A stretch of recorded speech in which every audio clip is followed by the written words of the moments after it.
Yeah. What's good? Hello. You reached out earlier, um, because you needed my assistance to speak to FD, and you want to speak to me as well. Oh, yeah.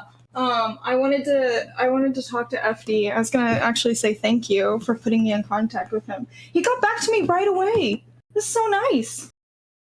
Man Yeah, has a he's really huge cool. and a family, and he was like, I have like none of those things going on. I don't have any excuse, but people message me, and like maybe I'll message them back in 3 days, maybe. But this man, like in like 20 minutes, he's like, hey, what's up? Wow, you're so nice. Yeah, he's really cool. Yeah, he's pretty quick. I mean, yeah, he's been black and alive longer than I have, so I was like, yeah, he's probably better for this than me, and a man for longer than I have. I'm still bouncing baby boy, so I still got things to learn. So to get your perspective on it as well. But like, yeah, that's the thing is like he's 40. So I He's was 40. like, Oh my gosh. hmm. Well, he's 39, I'm sorry. But I was like, Oh my gosh. this is like an adult with like adult experiences. So I felt like and you know what? One of the reasons I wanted to talk to him was because in that video, the only reason I knew anything about Break Bread was because you had talked to him about it. So Yeah. then afterwards, I went and I watched Break Bread on my own.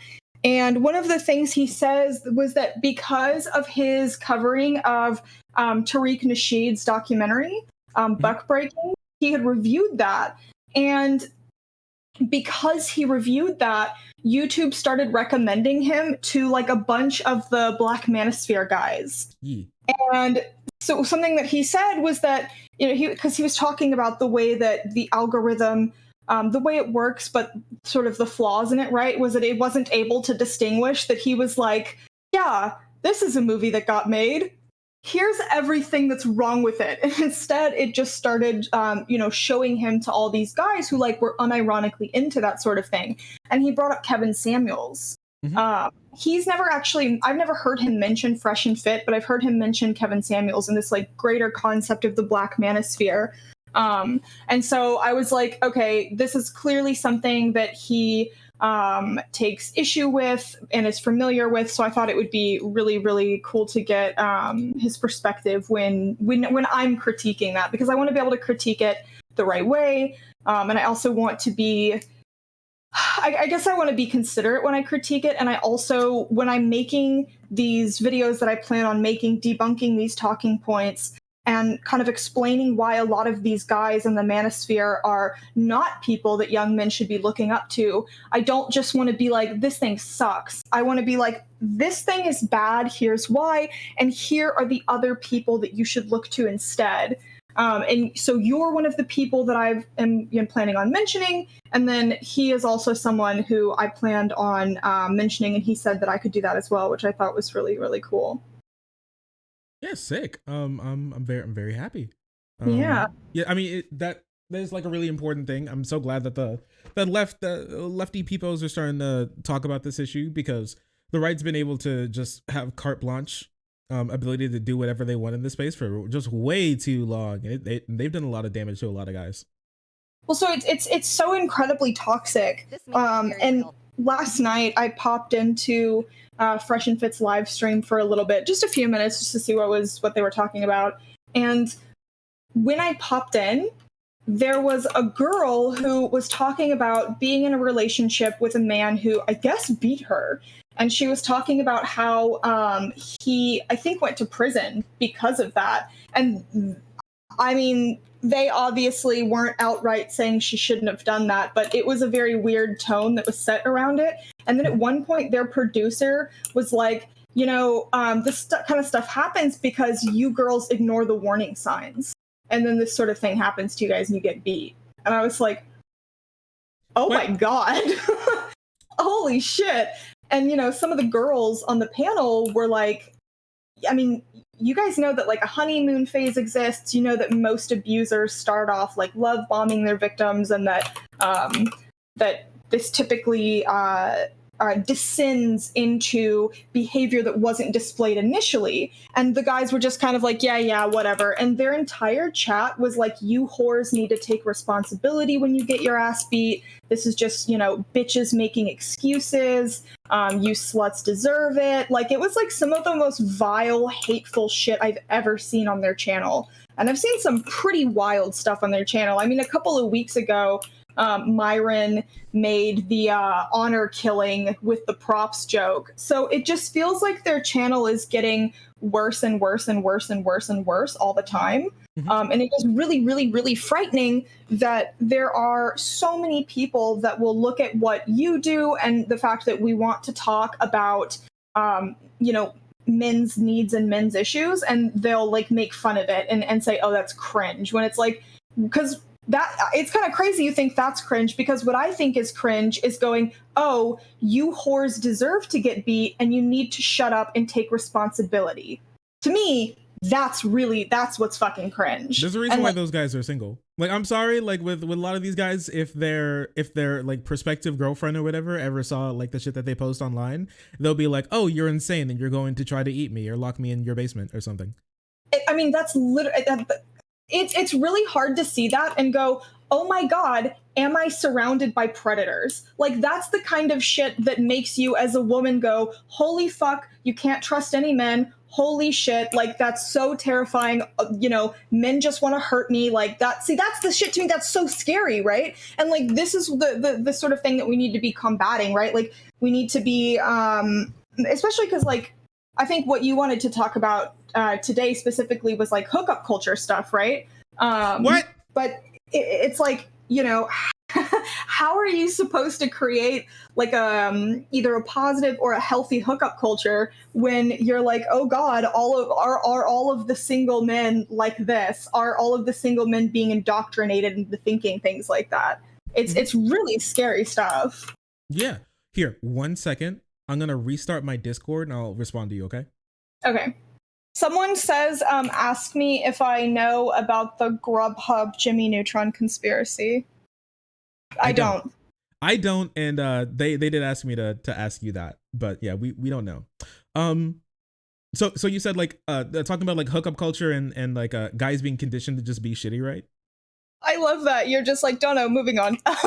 Yeah, well, I mean, it's scary, right? Like, when I watch stuff like that and I see that they have like 6,000 people watching their live and the chat is just like people are like rapid fire typing and everything is like, yeah, women are whores and they should be wearing niqabs, and if they speak to a man, we should burn them alive. You're like, oh my God, this is They're insane. horrifying. They're insane.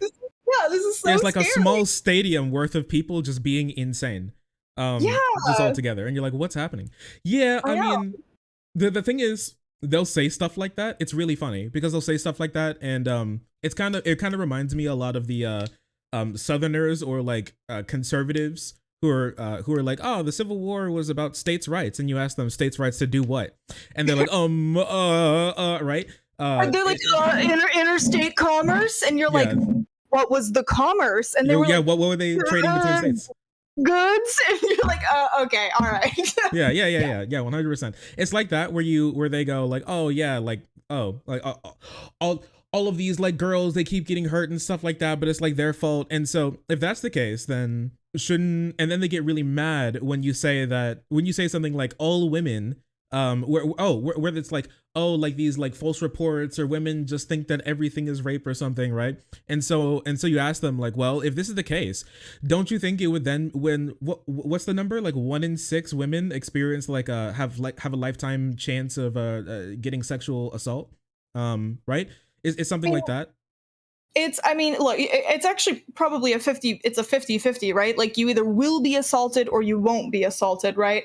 But I hear this stat a lot where it's like, oh, 1 in 6 women has been sexually assaulted, but I don't think that that's true. I don't know if I know any women that haven't been sexually assaulted in some way. I don't think I could name one. But I think it's like a lifetime chance of being, I think that's like the 1 in 6 lifetime chance of being like assaulted. And once again, that's just reported, right? And a lot doesn't get reported. So like interpersonal, Yeah, so like interpersonal, I think like it goes up to like when you just survey, I think it's 1 in 4.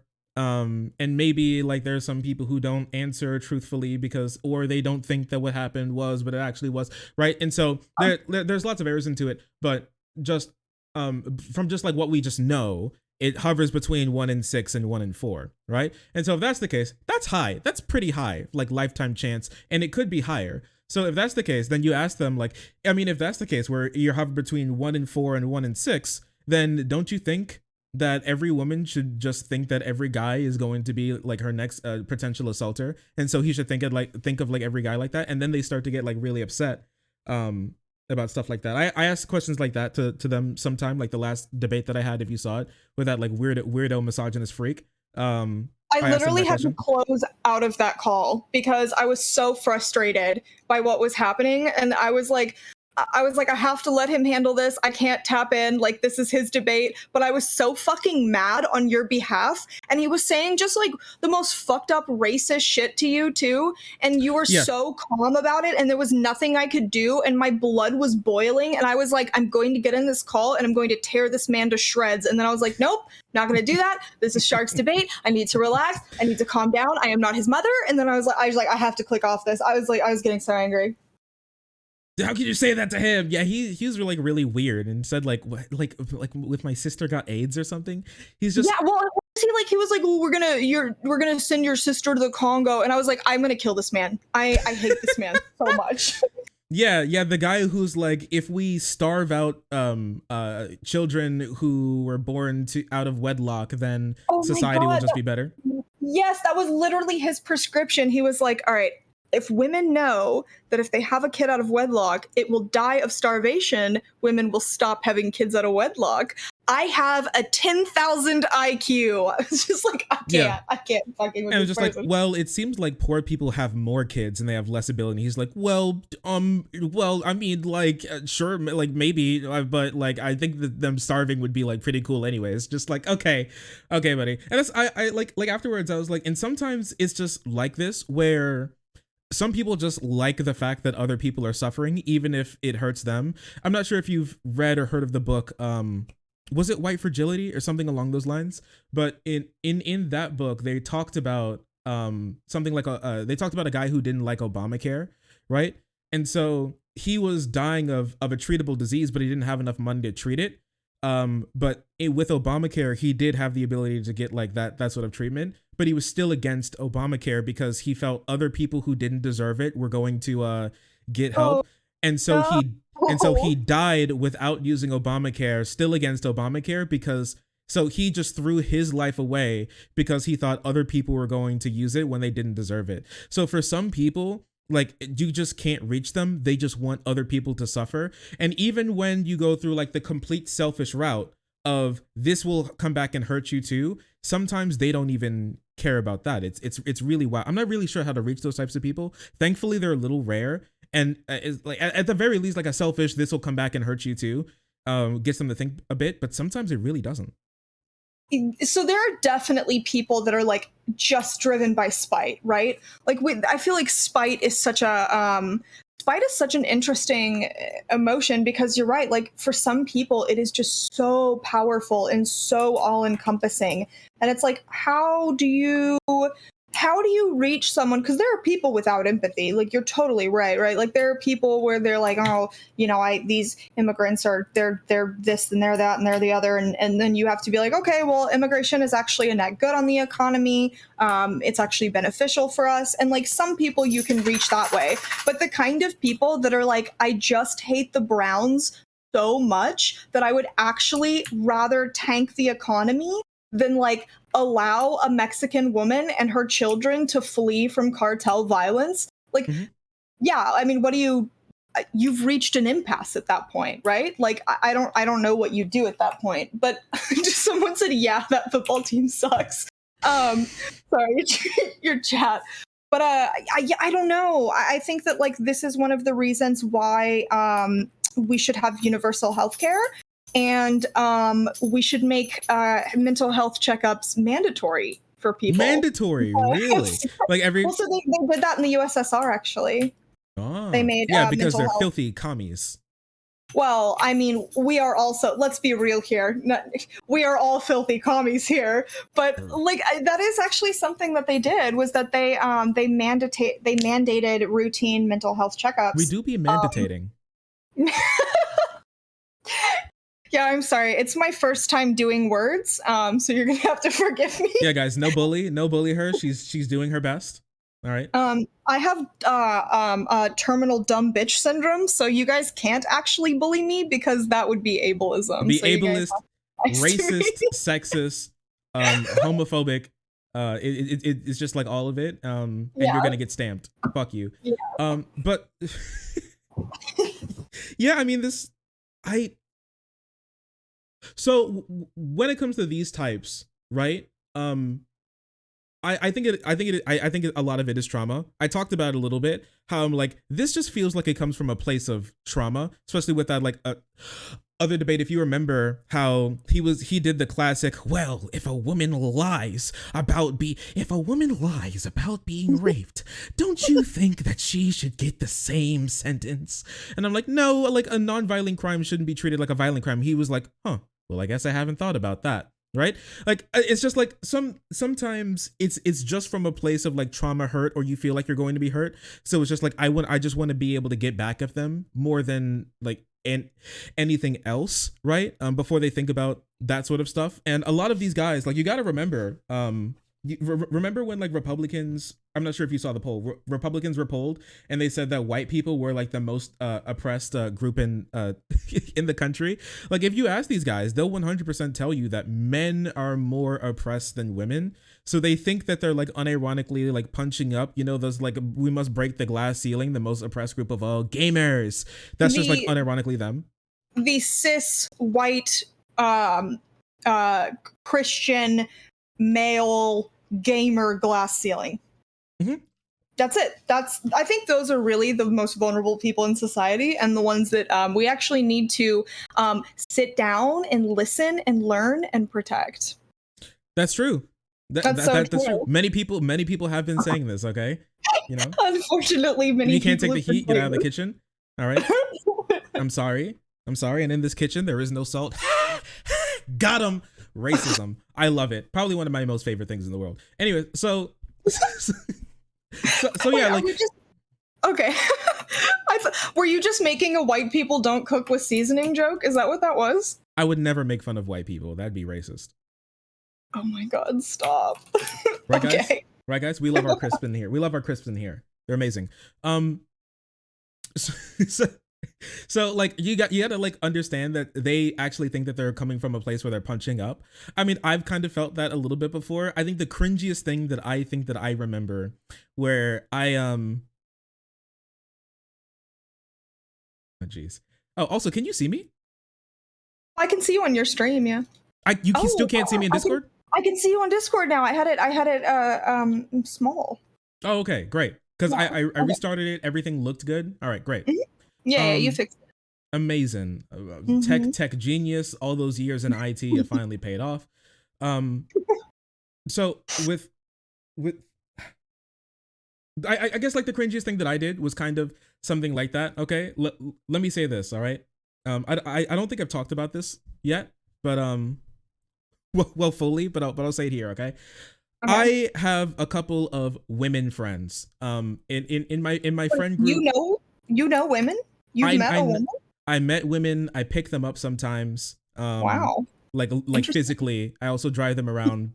But like that's my Do you tell big. them that they look really portable first?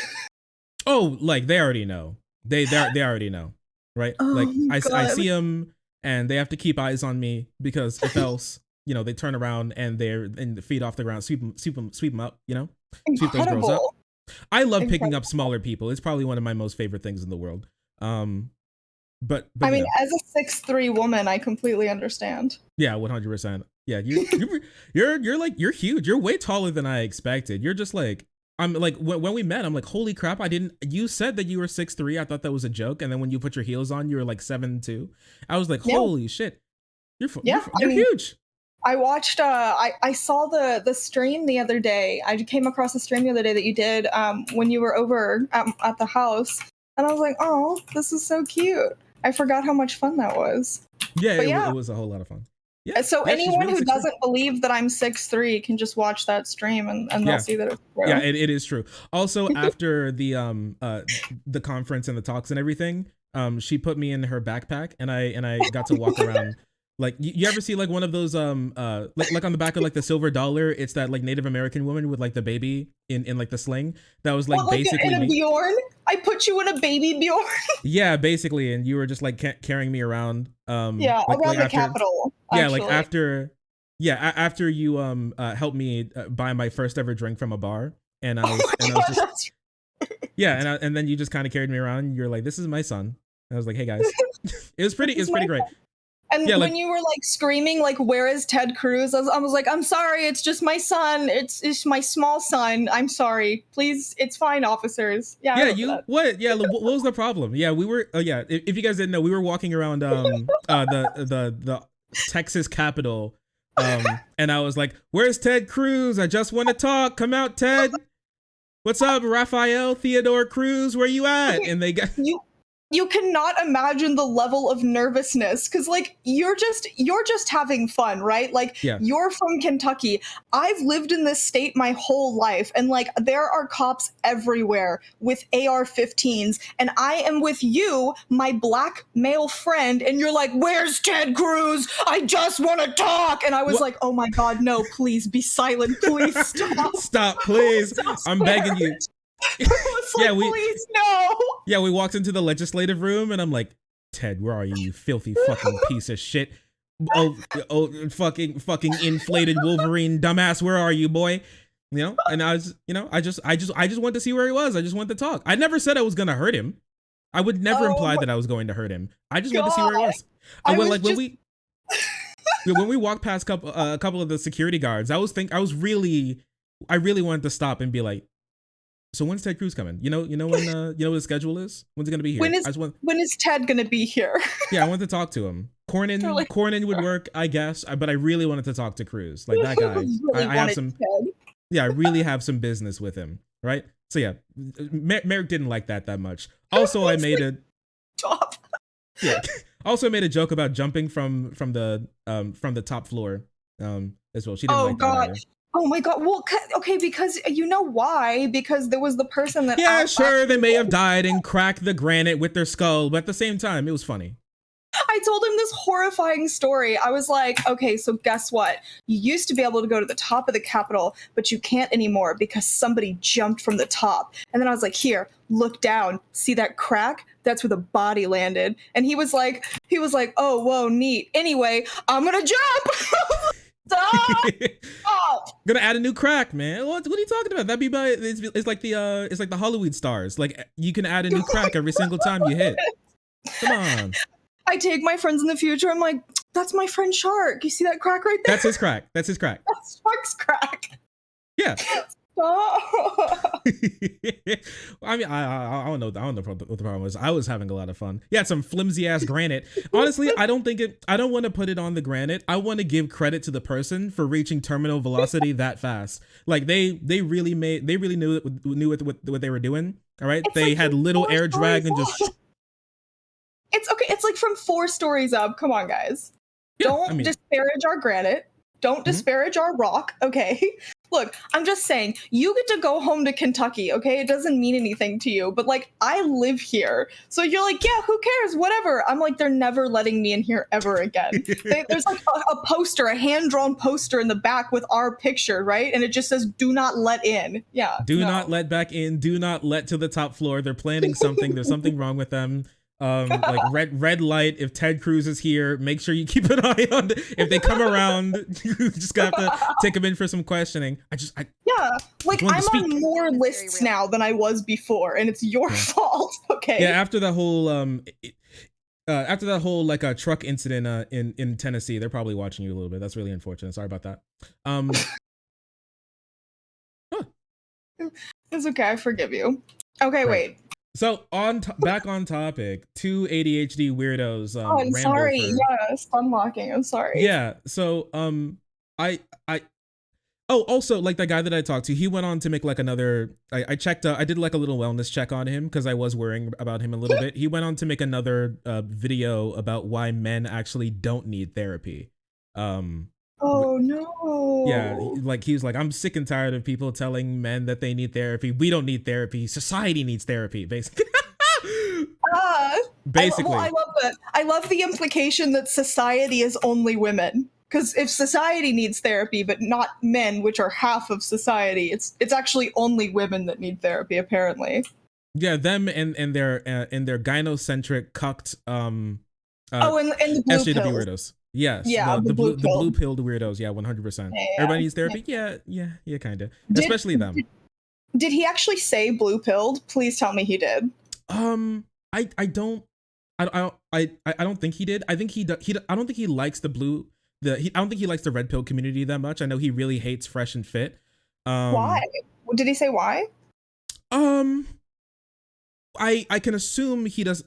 For one, he doesn't like the fact that he thinks that they're weak because they're used to the copyright system. For one, because they're black, it may have had like a little bit to do with that. Did But he like think that they should just beat up Abba and Preach? They should have gone around just fighting everyone instead of using the copyright system? honestly, maybe like a fight to the death, like they both get a katana type thing, like go back to how it should be. But yeah, Yeah. he said that they were weak by the way that they use like the copyright system. And I know he doesn't like the red pill community that much. I do think it's because he doesn't think that they're radical enough. I do think he actually believes that they're also feminists. um Is he like a white Sharia kind of guy? Kind of, he's like women shouldn't vote, but people who don't own property shouldn't vote either. um Ooh. Okay, so he wants to go back to like 17, like late 1700s. Yeah, and that's like the one question is because he said Iran and Iraq were both like feminist countries. I know he still thinks Iran is a feminist country because women have the right to vote and Oh, he's work. crazy. Yeah, Okay. yeah. So he said that. Yeah, he wants like women Jim Crow. Basically, so I was like, well, let me ask him a question then. If that's just the bar he uses for like being feminist, then wouldn't that make you a feminist if you think that some women should be able to vote? And he's like, well, actually, like I don't think women really should vote. And I'm like, well, okay, at least we got that cleared up. Right? I think he like conceded that some women can vote sometimes, so he was like a part time feminist in that way by that definition. But it's like really weird. Yeah, he was kind of insane. Yeah, women. Yeah, he's like, and then I went back to like, well, don't you think that women should be able to divorce, right? Isn't that like also part of feminism? He's like, and then he tried to use well, actually, the feminism starts with like the first wave with the voting and everything. Like before that isn't feminism. And I was like, this is lame. This is cringe, dude. You know, like, and I was, you know, it was really weird. But for these types of guys, I do think a lot of okay for the story that I was going to tell. Like I said, I have a bunch of like women friends. Not all of them became my friends like this, but some of them definitely did. I did an arm wrestle. I remember back with my friends, back when I was younger, back in high school. I think it was like sophomore year or freshman year. I forget which one. But me and my friend group, we both thought this one girl was cute, right? And so we had to do something. We couldn't both ask her out. We can't have that type of competition in the wolf pack. So we had to do something. We had to figure out who was going to be able to get the privilege to ask her out, right? Because we both were like, oh, she cute, right? And so we settled it by an arm wrestling match, right? And so as you would, we freaking sparred up, all right? And I won the arm wrestling match. I did it, Very nice.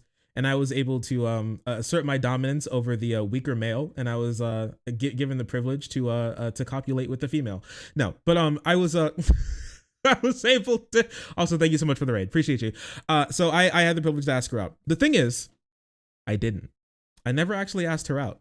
I did speak to her, and we just became friends. But I never got the courage to actually ask her out. Oh, was Yeah, he like super mad? I never told him. I never told him. Yeah, because like you can't beat him in an arm wrestling match and then not actually not actually ask her out, right? That'd be disrespectful. So I just made it seem like she said no, but then we just became friends anyways, right? Okay, okay. And so there was like another girl who I was speaking to her friend for a while, and I realized that she was friends with this one girl. She talked to her all the time on like Instagram. She posts pictures. I thought she was really cute, very pretty girl. All right. And so I was like, oh, your friend is like so cute. And she was like, yeah, she's super, super cool. She's nice. We've been friends for forever. Here's her Instagram if you want to talk to her. Right. And so I started talking to her. I'm just like nice, and we're just talking and everything. But I never had the courage to ask her out either. And so we just kind of remained like that. And I still liked her, right? Like that. But then it's like, I was like really nice, and now she thinks of me like a friend, and so I'm not sure if I can ask her out, but then I still want to ask her out, and I still have like these feelings, right? And so that and those like problems kind of compounded on top of each other. And so I over some time, I was still like trying to get like a girlfriend and everything, and I was like working on it. I was on like Tinder, I was trying to ask people out, but I had like a poor self-image and a poor body image and poor like mental image of myself. So everything just wasn't good there. Everything was bad there. Baby. Yeah, I have both the babies right here. Yeah, they're so small. Little sausage dogs. This one is small. Her sister is a 30-pound dachshund. Is it daddy? Oh my gosh. Daddy song. He's returned. We love it. We love that. They Oh my gosh. Sorry. Do them and Aiden get along? Oh yeah, they love Aiden. Yeah. We love that. Yeah. One day I gotta meet them too. Yeah, maybe. They're Are they racist? Well, they hate everyone equally. I think they're just misanthropic, actually. They're very mean. They see my father at least once a week, and every time they forget that they know who he is, and one tries to bite him before she realizes that she actually loves him. He's the man that gives cappuccinos. Yeah, it's you. And then they relax. But yeah, they are hell demons to everyone except for me and Aiden. Okay, well, I mean, it'd be like that. We'll get a repertoire. I hope they while they're jumping through the air, coming towards my jugular, that sometime in between when they make contact and crush my throat, that they realize, oh, I like this guy. That I want that to be. I want that to be me too. I like that experience. I didn't like this experience where this is where like this was my real sad boy era. Okay, where all this like came from. So if you ever see like sad boy or anything, that's where this comes from.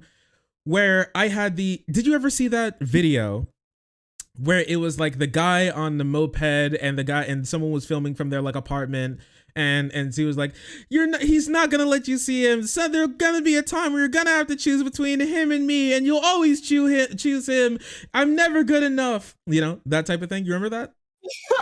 Wait, is this like a famous video or something? Yeah, you guys remember like moped guy, right?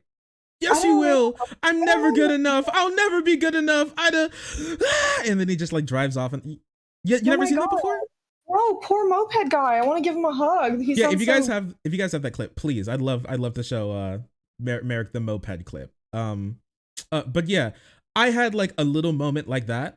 Okay, where it was just like, now it wasn't that bad. Okay. Oh yeah, here it is. Wait, could you watch stream? Yeah. All right, here you go. Let me play it for the people who haven't seen it before. He's not gonna let us do stuff together, and there's no way it's gonna be able to work. And you're gonna have to come to a point where you're gonna choose him or me, and you're gonna choose him. You will, because that's what everyone does. That's what always happens. It's never me. I'm never good enough.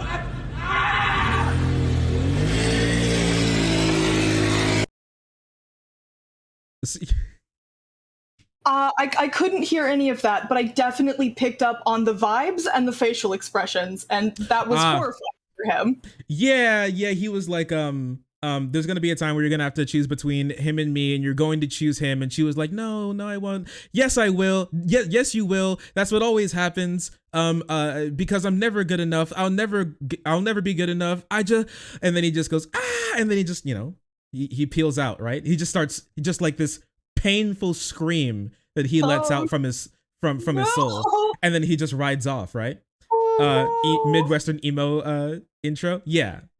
So I had kind of like a moment like that. It was the one and only moment that I had like this, where like all of like the matches and everything never worked out, and I didn't get matches, and I had like such a poor self image, and I was in this like weird state where I really liked this girl, but she just saw me as like her like older brother or whatever, right? So I knew it was like never gonna work out, and so we were just like talking for like a little bit, and I was like, I mean, I just kind of like let out my heart a little bit. I don't want to say exactly what I said. I didn't like say anything. I didn't say anything like mean to her or anything. It wasn't necessarily like that bad, but it was like nothing will ever work out. I remember specifically I said like, oh, when it comes to girls, like girls have it like so much more easy, and like me, and like guys, especially like me, who just like really aren't that attractive, will just like it's just never gonna work out, and it's like what we get into is just complete luck, because we'll never, and it's just lucky if we ever get out of like never being loved or something like that, right? I just like kind of let out my heart like that, right? She talked to me a little bit, and she was like, yeah, we get like a lot of attention, but a lot of the time it's not the attention that we want, right? And I was like, and so we talked a little bit, and I kind of got over it. But I had a moment like that before, so I understand where that comes from. So when you feel like you're that sort of like downtrodden, and you're in that position, and women are the ones who will be able to just choose and live life on recruit mode, that's something that you'll feel like resentful for. It's like a lot of resentment and a lot of like pain that they feel, and it may not even be like them. They see like other guys. It's kind of like you see a guy get like kicked in the balls and your balls hurt, right? And so you get like mad at anyone who could ever kick anybody in the balls, like ever, right? And that and I think that this is a really interesting topic, because I think I see a lot of men express this, like feeling this resentment at I guess a part of it is like genuine loneliness. And I think another part of it is frustration that it appears that women are living life sort of on easy mode. Yes. Because from the outside looking in, to a lot of men, like what they want is love and affection. They see all the attention that women get, and they don't. I mean, yeah, they see some of the horrifying shit, but I think, when what you want is love and affection, it's really easy for your brain to filter a lot of that out and go, well, look, I wish that I had attention on that scale, and like that can be kind of the takeaway that you end up with. But also remember, they think that they get all the good, but when bad things happen, it's their fault. They just chose wrong. It's the same. It's the same sort of thing that's like, if I was in the school shooting, what I would have done was do a quadruple cartwheel kick and kick the gun out of his hands, and like instant rain of fists to paralyze him, and the gun falls back into my hands, and I hold him at gunpoint and wait for the cop. It's like that sort of thing. Like when they get assaulted, they could have just fixed it, and they would have just had all the good, and if they weren't just some bimbo dumb bitches, it would have everything would have just been great. Sure. I think that there are some guys who are at that point, but I think that there's even, and like those guys are terrifying, but I do think that there's also like a good number of guys who are, I think a lot more guys are kind of where you were at, where you weren't feeling this way because you're malicious, and you weren't feeling this way and also being like, oh, I hate women, or like blaming women for any of the problems that they encounter. I really do think that like most guys who feel like slight resentment, or maybe even, I don't know, maybe you can be, I think, bitter over I think you can say resentful. You can say resentful and bitter, but wait, it's just like who the resent is towards, right? So it's not towards women, it's just towards the situation that they're in. And that's where the resentment comes from. Sure. So the reason I wanted to go with bitter over resentment is I think that like resentment implies that it's being directed externally, whereas I think bitter can be more like this internalized feeling you have about your situation. So I wanted to be careful with how I phrase that, because I do believe that there are a lot of men who feel kind of hopeless and who feel kind of lost and don't really know how to move forward from the direction that they feel that they're in, but they're also not at the point where they hate women. And I think that this can be like really, really hard for a lot of young men to express these sorts of frustrations, both because I think a lot of young men in particular, don't have like really, really great emotional, like a really great and developed emotional intelligence. And even the guys that do, I think that there are a lot of young people in general that just struggle with either having the words to express themselves, having the confidence to express themselves directly in this way. And I also think that we don't make it easy.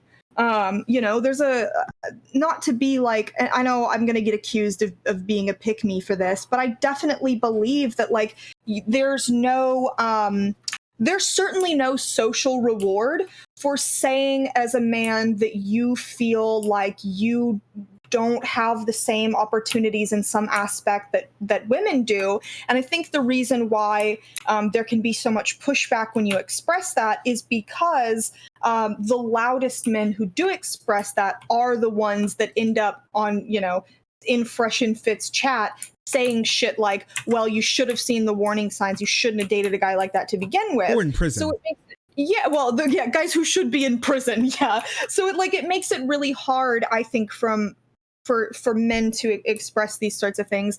And I also see a lot of young women who see these sentiments and go immediately on the attack. And I get why, because again, like most of the guys who are saying this sort of thing are going to be the loudest, most extreme group of people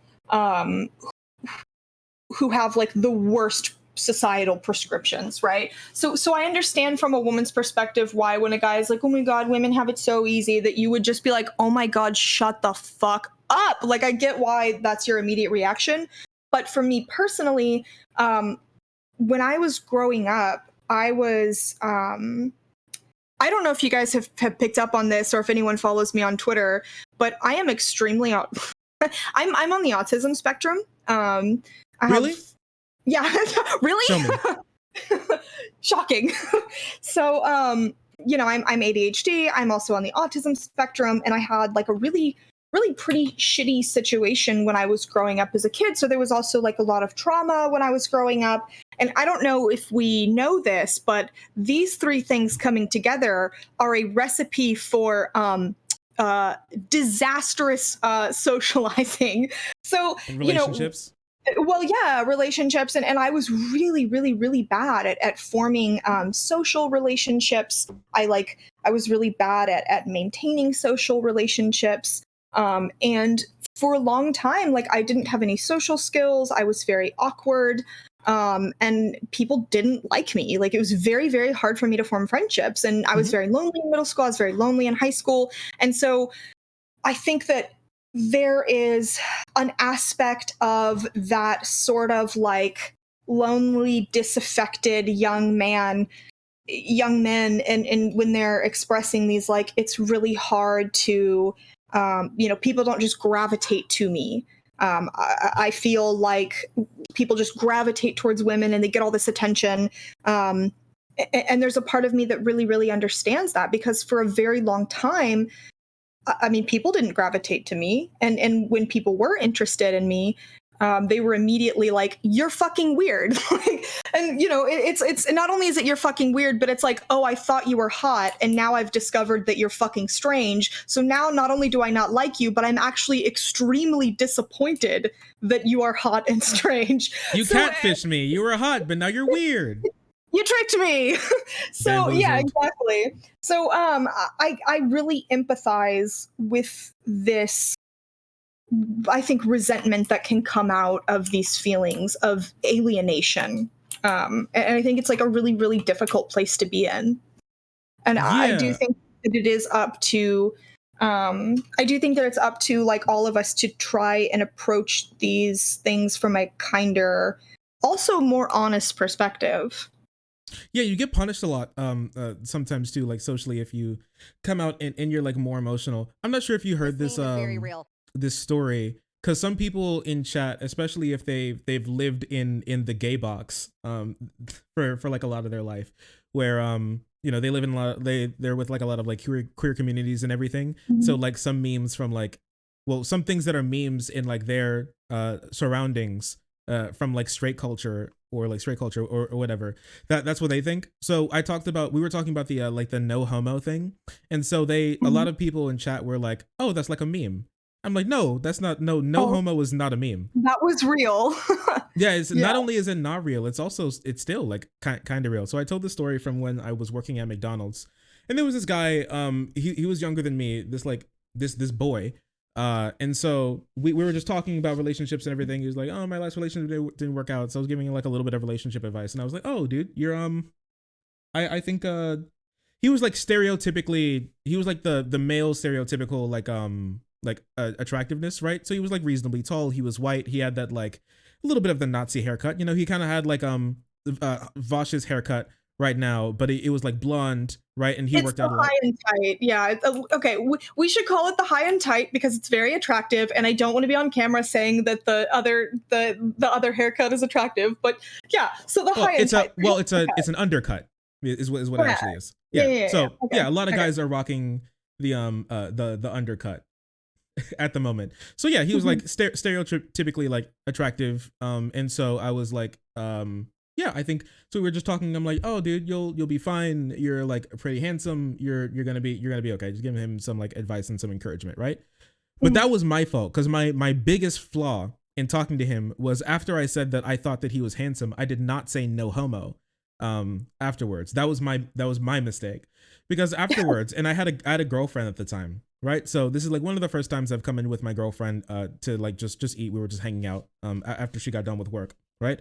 And so I came in with her. We were just talking. We weren't like holding hands at the moment. We were just like standing next to each other. And I ordered, and I was like, all right, so what do you want, babe? And he was working, and he was like at the counter, and he was like, babe. And I'm like, yeah, babe. I'm like, he's like, you're dating? I'm like, yeah, this is my girlfriend. Would you like to say hi? And she said hi. And he was like, oh, I thought you were gay. I'm like, what do you mean? You thought, what are you talking about, dog? And he was like, you didn't say no homo. Yeah, unironically, he was like, I remember you called me handsome, and I thought that you were like kind of hitting on me a little bit. I thought you were gay. I'm like, I can't just say that I think that that society would think that you're handsome. So yeah, I didn't say no homo, and because of that, they thought they thought that I was gay after that. So simply something like a compliment can take you down that route, that people will start to like question your identity. And I don't think to this chat that I have to explain why someone questioning your identity can be incredibly like hurtful and harmful to you, right? And so you want to avoid that. And so now, like, not being emotionally open on any level, actually, even like saying that your friend looks nice today is something that lots of guys will avoid. And because of that, like the moving into, since you don't like give compliments that much, because the only time you really give compliments is when you're like attracted to a girl, and you don't really get compliments because all the guys that you hang out with are scared to compliment each other, because like then people start to think that they're gay or something, and like get like emasculated. So now you have like no social skills on how to like interact with someone just like cordially by like just complimenting them back and forth. You don't know what compliments feel like, and now you start to like close in. And I'm not sure if you remember like one of the last like anecdotes that we did. I think it was like I think it was the last one. I have all of those files if you need it. I have like my script and all the sources that I pulled from. Like men's social circles since the 1980s, if I remember correctly, shrunk by 40%, if I remember correctly. And so yeah, it's wild. So your average guy has near no, if no friends. And if they have near no friends, they have no friends that they feel comfortable being emotionally vulnerable around. So like they spend a lot of time single, and we're trying to reform masculinity, but not in a way. But we've deconstructed masculinity, but we haven't put it together in a way that benefits a lot. And so you kind of feel lost, and you have no friends. And then like the suicide rate goes up, and then like the you don't have like a good job and everything. You don't know what to do with your life. Happens a lot. Hi, Aiden, my bestie, Aiden. Hi, Shark, my bestie Shark. Are you okay? How you doing, bud? I'm doing good. Yeah, just like your girl. He just got back from work and picking up the groceries. Thank you. We love that. Wait, what's the favorite thing? What's your most favorite thing that you picked up with groceries today?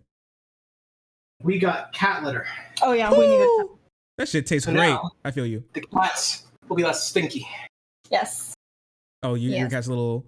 Oh, I do remember I was in your chat and I said that the cat is King Stinky, and you're like, yeah, he actually is stinky. A little stinky. Yeah. They're a little stinky. So yeah, that's it's just like a whole problem because like the whole like social thing is massive, and like guys are really bad with like interpersonal, and some people get mad at that, but it's just true. Guys are like really bad with interpersonal situations.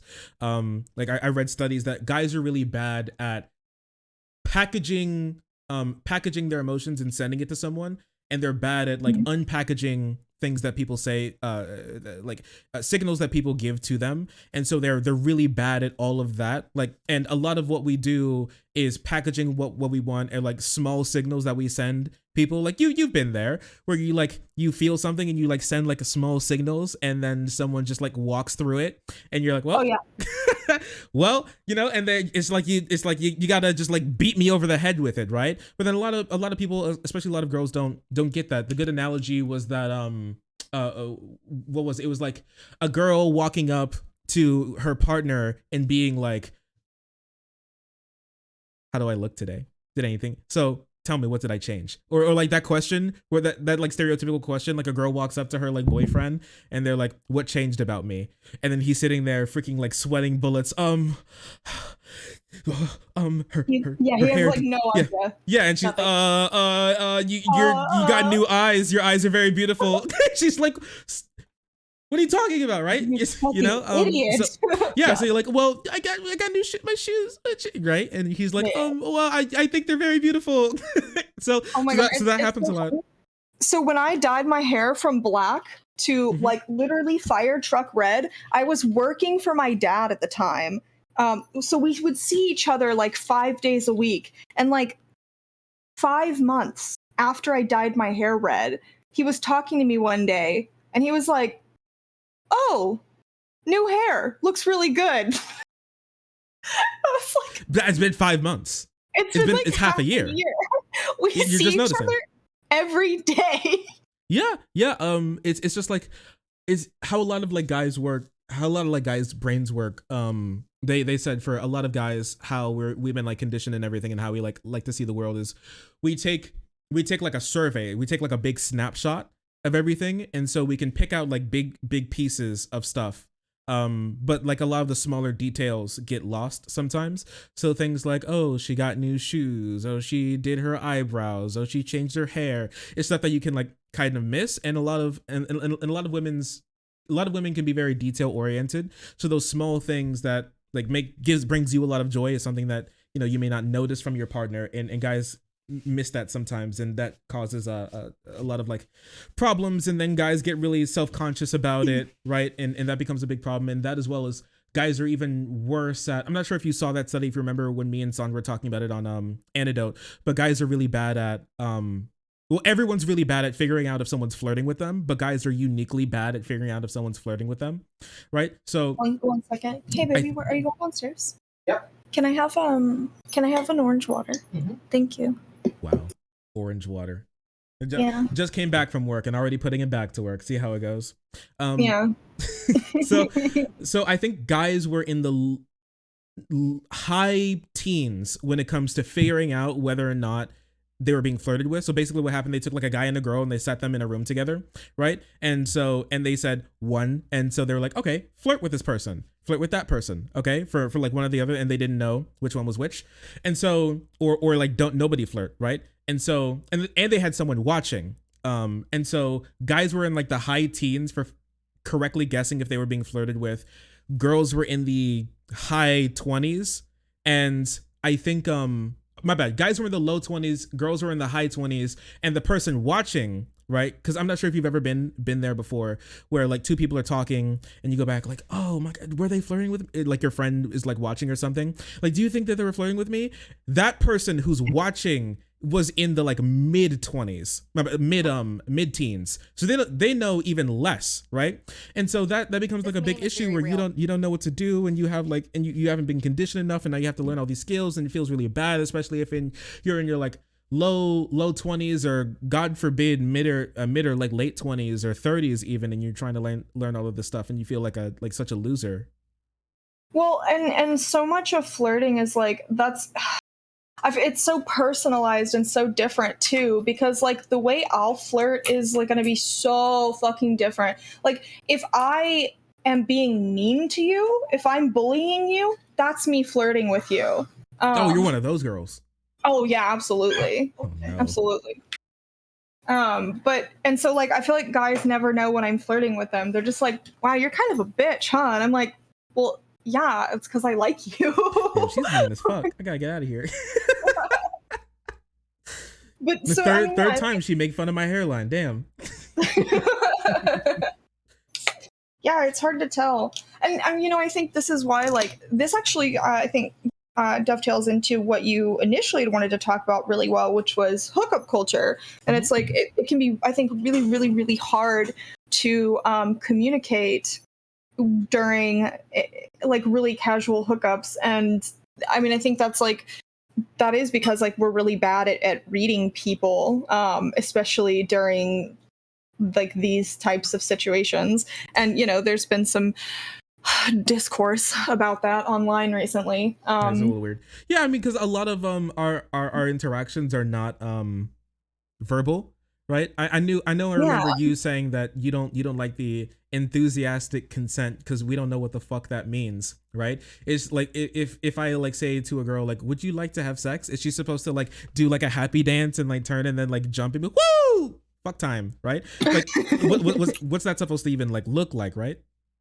Sure. I mean, yeah, I think it's like consent is one of those things that I don't know. Like we saw with the Mr. Girl discourse where it was like he was like consent is actually really complicated, and it's like I think it's more complicated than for a long time we made it seem, but I also don't think that it's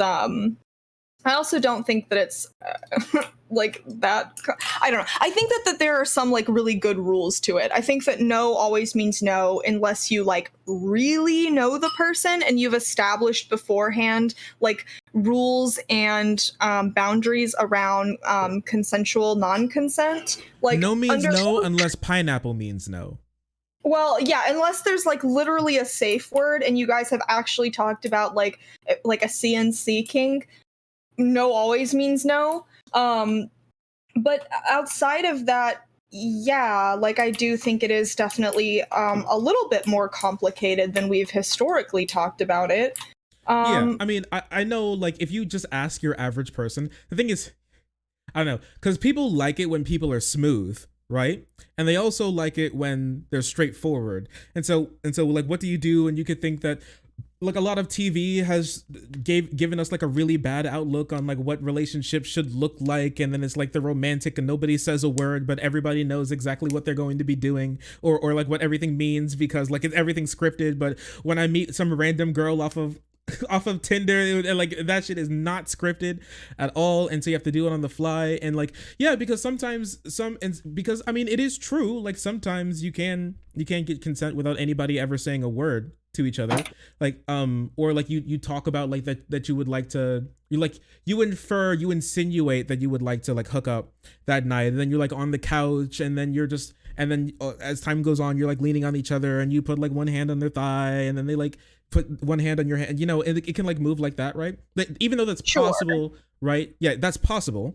That doesn't always happen all the time, and that can lead people to be like, well, let me just try this out, right? And then you know that gets into like, well, you didn't ask, we didn't even like talk about anything, and then starts to get to like more and more issues where we don't really know how to interact, and then some people think that like saying something is like fucking lame, right? But for me personally, okay, when I meet up, I'm like straight up like, I remember with an old relationship, like we scheduled when we were gonna like have sex, you know, it was like 2 days prior, would you like to have sex on Wednesday, you know, that type thing, like after like after work or something, right? So for me personally, I've gone to just be like super straightforward, where I mean I haven't gone to like consent form type thing, but I always try and make sure that I get like verbal consent, because it's just, you know, it just becomes an issue, and I'm just to the point where I don't really care for the whole like mating dance personally.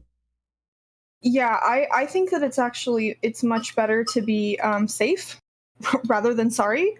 because I think the last thing that you want to do is like accidentally hurt someone, right?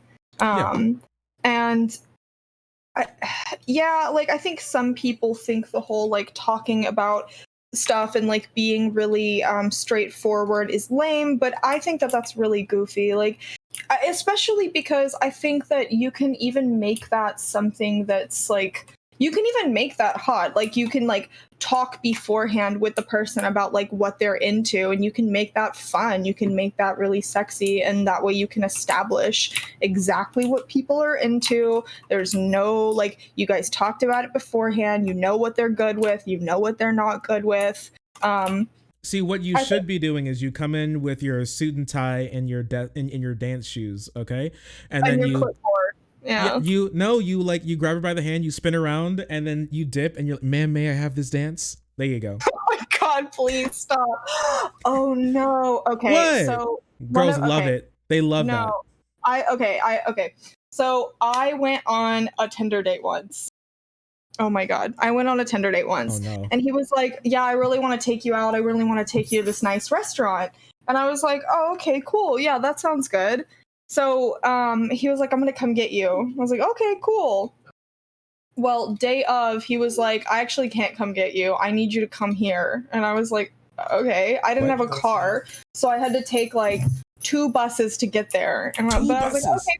Well, I was like, "Okay, fine, like whatever." So I got there, and he didn't look anything like his pictures, and I was like, "Oh no." Here we go. And then I'm like, "Okay, so where are we going?" And he's like, "Oh, it's actually really close by." I'm like, "Okay." So it's right around the corner from his apartment, and it's Panda Express. And we get to Panda Express, which, by the way, is not a nice restaurant. It is a fast food chain. So I was like, okay. Yeah, Chinese fast food, if you guys didn't know. Oh, my bad. Asian fast food. Sorry. So we get there, and I'm like, okay, I'm like being a good sport. I'm a little upset that I have been lied to, but I'm like, okay, I'm being a good sport. We fallacy Tinder date. Well, so we go back to his apartment, and his apartment is like barren, but also somehow very dirty. Did he have a nest? No, because he didn't have stuff. It was just unclean. Like dust bunnies and grime and stuff. Oh, he's a goblin. This meme is very real. Yeah, it was so bad. And it was just like I guess it was supposed to be like student living or something, but no one else was there, and he just had like a couch and like a small IKEA table and like a laptop or something on it in the living room, and he was like, "We'll just sit here on the couch." I was like, "Okay." So he puts Drake on his laptop. He starts playing Drake songs, and then he stands up, and he looks at me, and he's like, he extends his hand down, and he's like, "May I have this dance?" No, like, that's not true. No, not. This happened. No. Yes. Did he put on Marvin? Was it Marvin's Room? What was it? I don't know. It was something off of like Take Care. It was like the first album or something. And I was just like, oh my God. So I'm like 18 or 19 at this point too, right? I'm like, I have no idea anything about the world. I don't know if this is normal. Like I didn't know if some of the first few things were normal, but as soon as he asked me if I wanted to dance to Drake, I was like, okay, this is not normal. Something's wrong here. Like, something's wrong. I can feel it. I was like, okay. You danced with him. I'm nervous, so I stand up, and he like grabs my hand. He starts to twirl me around for a second. I was like, okay, you know what? No, I was like, nope. I'm sorry, I can't. I was like, I can't do this. I'm really sorry. Like, he literally tried to like twirl me, like ballroom dancing. It was so fucking cringy. Ballroom dance to Drake.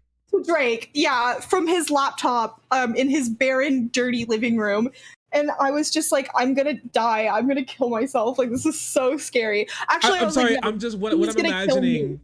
What I'm imagining is he tried to like cartoonishly like spin you around that, and like the dust bunny started to like go around like a Texas tornado. Oh my God, it's so like bad. Crash Bandicoot type spin, and he lets go, and you start like bouncing around like a dreidel across the house, just kicking up dust bunnies.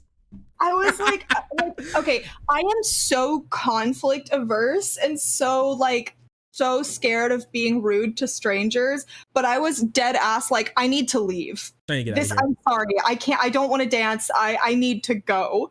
And I just had to leave. I had to like walk out of his apartment and just like blade hands, like walk as quickly as I could. Speed like, walk back out to of the next his 2 buses to apartment get back home.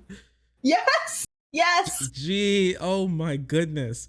So Yeah. did he message you after that? Yeah. He was like, I had a really good time, and I was like, I'm never gonna respond to this. Like, that was so scary. Had a really good time last night.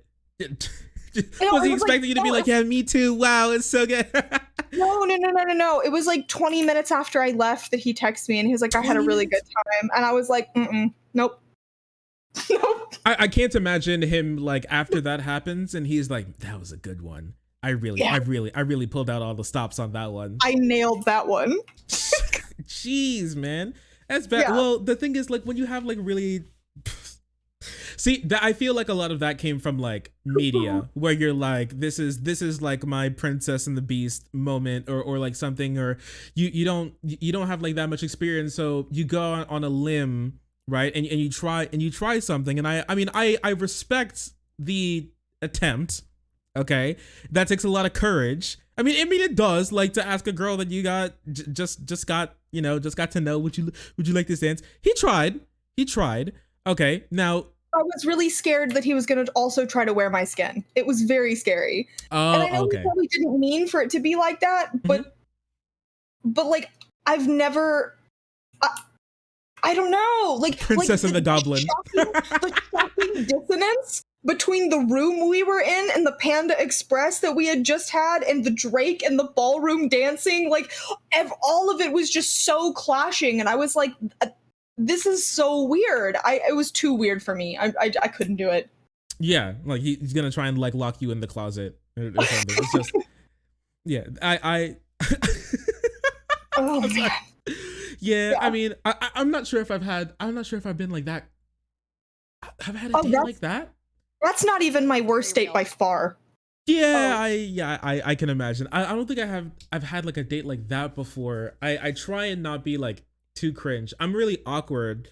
I think the biggest thing is more like I won't like make a move because I feel bad type thing, or like, oh, like every guy would try to like make a move under here, I'm just like gonna not, right? But that's how you get into the situation where like, oh, I guess we're just friends now, and now I just like, because you like never make a move. Like, I think that's like the main thing that would probably happen with me, is that I just don't make a move at all. I had to make one move specifically to stop watching, to make sure I didn't watch the entire like first 2 seasons of Rick and Morty with a girl.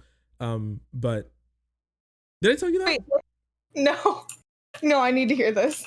Oh, okay. So there was like this girl that I met on Tinder from like Indianapolis, and so like we were like talking and everything, and we sent pictures and stuff. Like, like we knew what we were going to do when I got there. So I traveled over there. I was gonna spend like 2 days there with her or something, right? And so I got there, we were just talking. She was like one of those like white girls that's like, if you get along, oh wow, the cats like you. I know this is probably gonna work out. Like one of those things, like if the cats like you, then the cats is the first like litmus test for the guys that she brings over, right? Oh, I also realized once I got there that she was like a chaser. She was a breeder girl, right? She was the girl who lied to me about like, well, I'm not sure. She was the girl who said like, oh, we can't really do like latex condoms. I'm allergic to latex. Haha, like one of those things, right? Okay, yeah. Yeah. Yeah. So yeah, and her like tone changed like after I said that I can get like non-latex. She was like, oh, okay, I get. It was like one of those things where she definitely wanted to breed me. She definitely 100% wanted to steal my cummies. Like no way that I know now. That's what was happening. But like I got there. Okay, yeah, definitely bullet dodged. Actually, I was gonna make a joke. No, I can't make that joke. I'll make that joke in private. Okay. So I got there and we started talking, and then we were like on the couch and everything, and she was like, have you ever watched Rick and Morty? I was like, no, I don't watch media, right? And so I didn't tell her that yet. You. Yeah, okay. Yeah. And so no, I don't watch Rick and Morty. She's like, She was unironically like funniest shit I've ever seen, right? And so she was like, "We have to watch Rick and Morty." And so while we were on the couch, right, she turned on like the Hulu or whatever, and was like, or like Netflix, and was like, "We're now watching Rick and Morty." And it was like one of those things where it wasn't just like that we were watching it. It was one of those things where she like 100% watched it a couple of times, and she knew when all of the jokes were happening, and like a joke happened, and then like she was laughing, and then she looked at me, and it's like see if you were also laughing. Yeah, you want like you she wants you to like reciprocate like how funny it was, right? So I couldn't just sit there and be like, "Oh," right? What?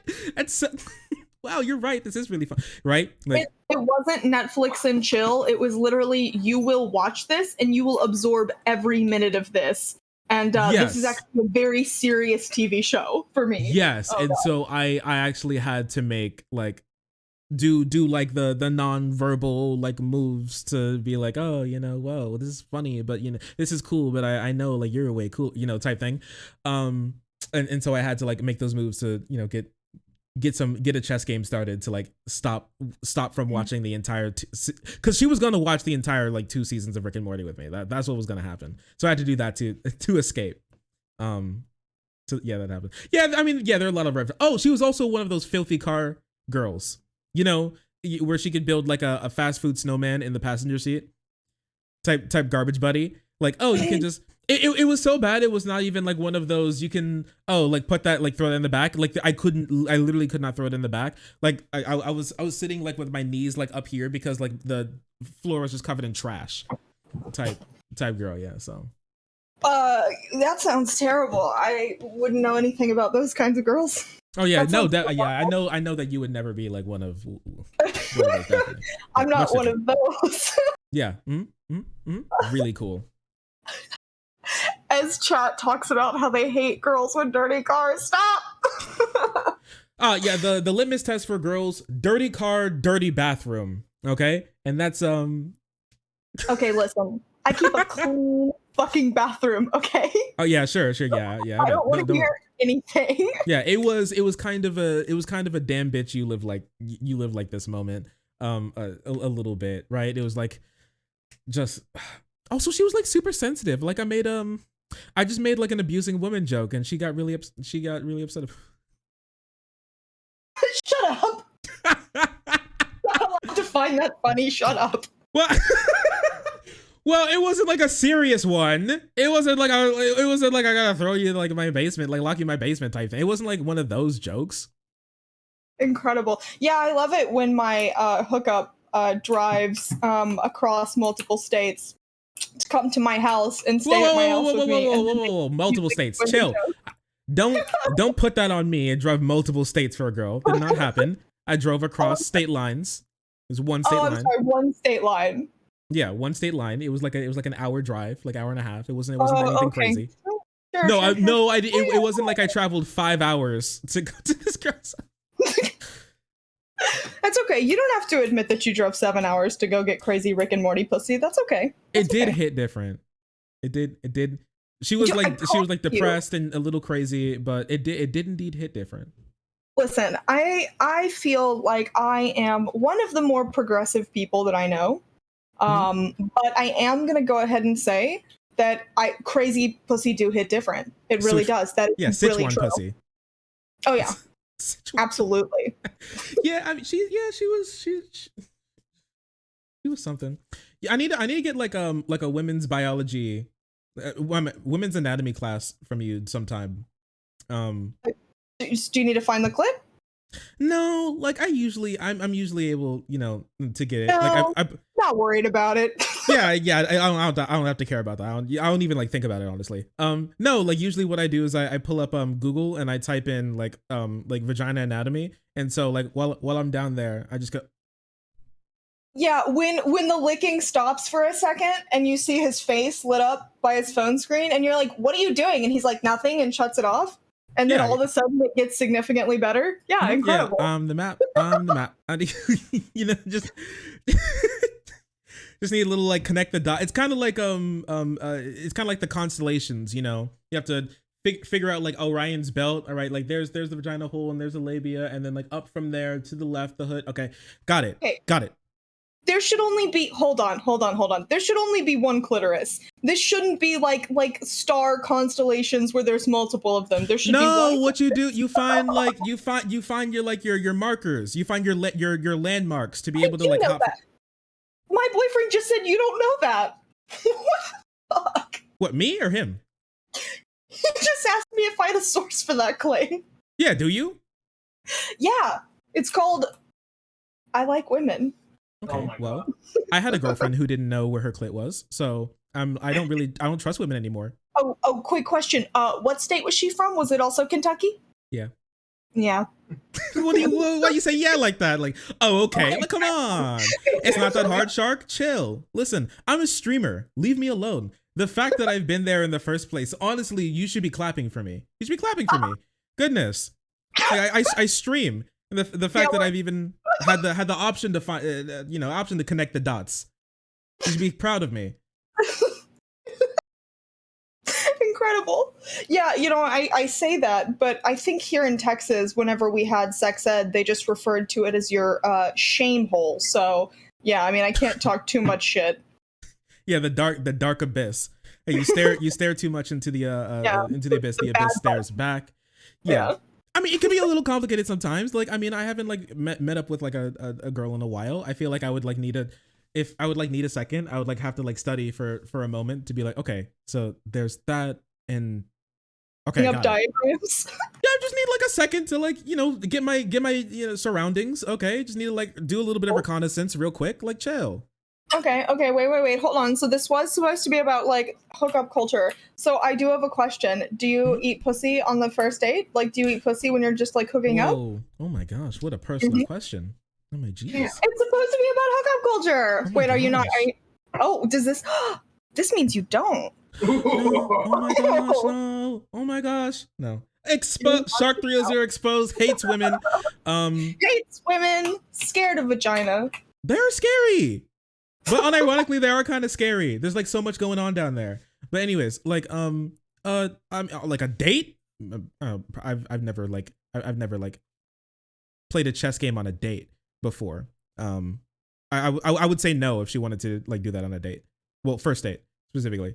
Okay, so you actually you're not big on like hooking up like really quickly then? Oh, if I'm hooking up, I'm just hooking up. But if I'm like if I'm on like a date, like this is, I'm taking her to Olive Garden. I'm really treating her well, right? Yeah, like I'm not. Yeah, I'm not. You've I don't think never taken me to Olive Garden. Anyway. bodied. But respectful to your Italian culture. Oh, now he recognizes worth in my Italian culture. Okay, all right. I feel it. Hey, you gotta do what you gotta do. But no, it's just like if it's like a date, no, I won't be doing that on like the first date. I think like maybe like a kiss, but that's like it. If that ever happens, that'd be like other dates and when we're like official or anything. But if I'm just like hooking up, then yeah, I will. I think it's fun. It can be. Okay, so is this like? I'm curious. Is this like out of a desire to not potentially mess things up? No, because I'm not a filthy slut. That's what.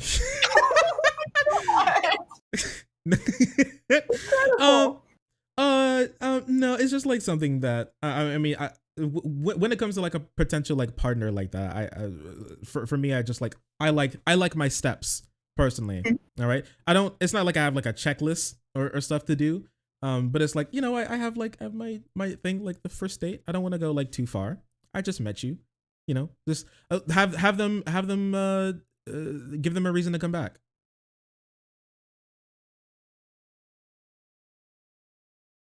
So I guess like the reason I was curious is because there is so much I think that there is so much rhetoric around what people should or shouldn't do on the first date, like in regards to sexual stuff, and there's like a lot of moralizing, I think, that happens around it.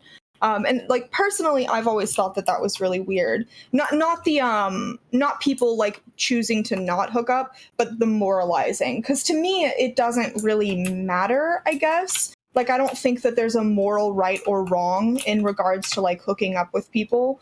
Like I am so open about the fact that I'm a huge slut. Like, I don't care. Like, I know, and it's like really, really taboo for women to be open with that. But like, I don't care. So, but it is interesting. Like, I've heard people say that if you, like, especially for girls, that if you really like a guy, you shouldn't have sex on the first date, or you shouldn't have sex too quickly or right away, because then that means that they won't like you anymore and they'll lose interest. And I've always thought that that was really silly, because as much as as I've gotten older, I've grown out of enjoying hookup culture. Like, it's just not something I really participate in anymore. I think all 3 of my last relationships, like serious relationships, I've moved like relatively quickly. But like with my husband, we had sex on the first night and then he married me. So that wasn't really an issue. Damn, she putting out. I gotta lock this down. It's so funny. There were so many red flags in that situation. Actually, like, I spent the night. So you're telling me? No. Yeah, shut up. I will fight you. Shut up. So like there were actually red flags with that one, but like I stayed the night, and in the morning he was like, yeah, I don't ever let girls stay the night. I haven't let a girl stay the night that I've hooked up with in years. But yeah, I he really says that's every girl. No, because I've actually, when we were together, he would kick girls out. Like, so if it was like a friend of mine, like maybe she could stay the night, but like, yeah, and since we've separated, like, he's told me a little bit. He's kind of, I don't know. There's some debauchery happening there, but yeah, so he's a little strange, but like, I don't know. There's always such moralizing that happens around it, and that's so strange to me. Like, the reason why I stopped having an interest in hookup culture wasn't because of any sort of feeling of like right or wrong or morality or anything like that, because I don't assign any inherent morality to sex. But just because like it started to feel, I guess, not rewarding for me, because I had already got what I wanted out of like hookups and hookup culture, and I was already like, okay, I've experienced this, I know what it's like, and now it's just kind of boring for me. And I think after that point, that was when I started getting more interested in the idea of pursuing more meaningful relationships. Yeah, like, I mean, it's definitely something that can fill like a hole for someone, or it's like a stage that you can like go through and everything. My biggest problem with like hookup culture, for one, is like the unrealistic expectations, for one, and the fact that and two, like it's folded into a lot of the things that people think that like everyone should participate in, right? Instead of it's kind of like there's been moralizing on like the other side as well, where it's like, oh, if you don't engage in hookup culture, then you get like labeled as like a lot of things, like, oh, you're probably like conservative, like handmade pick me bitch, something like that, like prude, like sort or you're of like a prude, yeah. or like you hate people who engage in hookup culture, right? And the thing is, like, I've hooked up before, I like fishing, but no, I have before. It's just like for me, it's like either like one or the other. I don't like I wouldn't like hook up with like a potential, like an actual like potential partner, right? That's just like for me. Wait, audio. What is there a problem with the audio? Oh, it's just me. All right, nice one. So that's just me. Or like if another thing when it comes, because this happens with like boundaries too. I think guys don't know how to set their own boundaries for themselves. I think, I'm not sure if you've experienced this, but I think guys are like pretty bad at like setting their own boundaries and like talking about things that they like wouldn't like or like wouldn't be necessarily comfortable with until it becomes like a big issue. So that's like one thing that I would like want to push personally, because when it comes to this type of stuff, for me, like telling someone that I like them, that's like a big thing for me. I'm not like I mean we hung out. I'm not like I'm fine with being silent. I can be like a pretty silent person, like pretty introverted person. It's just like kind of who I am. So like when I tell someone like how I feel, it's kind of like a bigger thing for me, right? And so if for me personally, my boundary is like, because I know it just wouldn't work out for me if it's like, oh, I like this girl, and I tell her that, but she doesn't like me back. But then she's like, oh, we can be friends. No, we can't, and we won't be.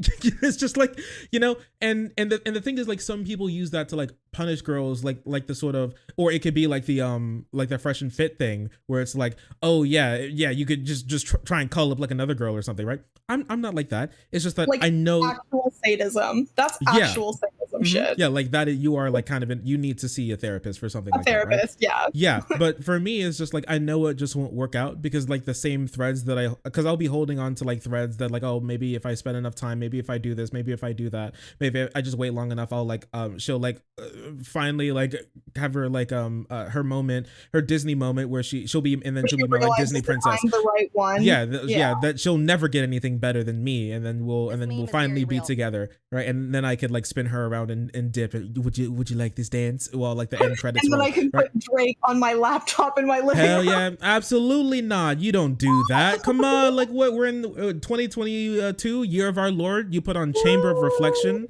All right, that's what you put on. The girls love that. You put Chamber of Reflection. They love So it. Sink true. into the floor. That one's good too. Women love it. So true. Yeah, that's a good one. That's what you put on for her. And then you dance, right? As the end credits roll, right? And so like the same strings that I'll be holding on to are the ones that I'm going to be hanging myself with once it obviously doesn't work out. And so if that's the case, like I'm not going to be your friend, not because I don't want to, but because I know I just won't. I'll just be someone who will feel like you're like stand-in boyfriend where like I'll like buy you things and I'll like get you stuff and then like, oh, can I go somewhere? And I'll drive you places and I'll like do all the things without with thinking like maybe sometime if I just do this enough it's gonna like work out, right? So I'm just like, yeah, I just cut that off. We won't be friends. Sorry. Have a good life, ma'am. Bye. And then I block them. But that's just me personally. I block them, Jesus. I don't want to talk to them again. I mean, I understand. I think that, like, I think maybe when I was younger, I think I probably was kind of like that too, where I was just like, oh, okay, like, I don't know. I could see, like, when I was younger, that sort of stuff hurting me a lot more. But yeah, I think it's like, really, you have to do what's best for you. And if you know for a fact that, like, it's just going to like continue to hurt you, and if you know for a fact that that's something that like right now you're not capable of like letting go of, or that there'll always be some candle that you're burning in the back of your mind for that person, then yeah, I mean, I think the responsible thing to do at that point is to be like, okay, well, we probably just need to do a clean break then. Yeah, it's not going to be good for anybody, right? And I mean, I know they definitely like feel bad because I'm just like such a great person to hang out with and I have such a cool personality, but now I will never be their friend. So I know it must hurt for them and it feels bad, right, to like lose someone as cool as me, but it's just something that's I got to protect my my mental, you know what I mean? No, I do. I completely agree. I used to get my feelings really fucking hurt, actually, when I was younger. Like, I definitely got rejected by guys that would lead me on, and then I would be like, oh, wow, he's so cool. Like, and Wait, then, you're telling me women get rejected by guys? That's not true. Oh, I got rejected a lot when I was younger. See, it's so funny to me when guys come online and they're like, you can just tell that, like, because I'm a sex worker or because I post pictures of myself or whatever, that I'm just the whatever girl today they've decided to take their like emotional issues out on. Like, this definitely happens to me. I get a lot of guys that are like just seethingly angry, right? And it's like, okay, you've decided that I'm going to be the punching bag today. That's fine. Like, this is a pretty common occurrence for me. All right, I'm going to be the outlet for your mommy issues today. Nice one. Yeah, nice one, good stuff. So like this is pretty common. And so, you know, I think especially because I am a sex worker, but you know, it's always really funny when guys are like, oh, you couldn't possibly know what it feels like you've always just had, you know, you just post pictures of your ass and men do whatever you want and you've never been hurt and you've never felt, you know, you don't understand what rejection is like, blah blah blah blah. And it's like, I was a fucking autistic freak for most of my life. So, yeah, I totally understand. No, it's okay. That's okay. Like, the autism and being a freak are, like, sort of separate, but sort of together. They just happen to come together. It's just, like, it was, like, until you didn't know how to work with it. And so it became the freak.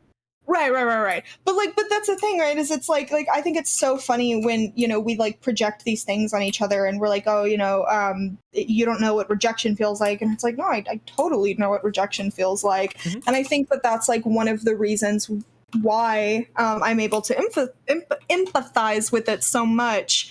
But yeah, I mean, I think women get rejected a lot too. Yeah, I mean, maybe like the thing is probably where it comes from is that a lot of women don't like ask guys out a lot. They don't like Oh, initiate with well, the thing is, even sure. if they do, a lot of the times if they do, it's the sort of like sending signals, and then you're just Mhm. like, and then they just kind of like don't see it, and then you're like, well, all right. Sort of thing. Well, they I didn't see it. Well, wish that more women would make the first move. So, like, I have always made the first move. In the vast majority of my relationships, I have sought out the people that I dated. Like, I basically informed Aiden that we were dating at one point. what? I don't know if you remember this, but like, I think one point we were talking, and I was like, "Hey, just so you know, my intentions are not to be your friend. I will be your friend. Like, if this doesn't work out, that's cool. I have no problem being your friend. But like, my intention is to not just have sex with you either. My intention is to be in a relationship with you." And he was like, "Oh." What? And I was like, "Does that scare you?" And he was like, "Yeah, a little bit." And I was like, "Does that scare you so much that it's a deal breaker?" And he was like, "No, I don't think so." That is Like, scary though. That is I've been asked out by girls before. As a very scary thing. The I don't know, maybe just me. I'm not sure if this is healthy, probably not, but it's like the all right, where's the camera? Sort of thing where like she asks you out and you're like, okay, nice meme. Nice one. That's cute. Where you oh, you're just obviously like joking or something, or like I don't know. It's not as serious as you think, because I don't know, it may be from like you just think that nobody would ever like ask you out or something, or you just don't know how to like respond. But I know a lot of guys take the route that's like, I never want to be like the I never want to be like the cringy where's my hug type guy, or something. And so you're just like, if I just never make a move and never think that anybody will make a move on me, I will never misread a signal, because as soon as I see a signal, I'll throw it into the wood chipper, right? And so it's just like, and it's really unhealthy. A lot of it comes from as well that you think that no one would ever try to make a move on you, uh, you know, ever. So it gets really bad at that, and then your like personal issues flare up. It's just a lot, but I understand where it comes from. It's just very unhealthy. yeah, I mean, I understand that. I think like I have the opposite problem where like I am the aggressor. Oh, I guess aggressor is the wrong way to say it. I'm the more like assertive, aggressive. Oh my god, is that Boo? It is. Boo! Oh my god! How is he so big and yet so baby? Yeah, he's a big baby. I mean, what are you? What, 4 years old now? Is that Oh, I right? love him. Okay. He's a limp noodle. Yeah, he's. What, you fat? You chunky boy? Hmm? Hi, you have a good day today? Love Yeah. him.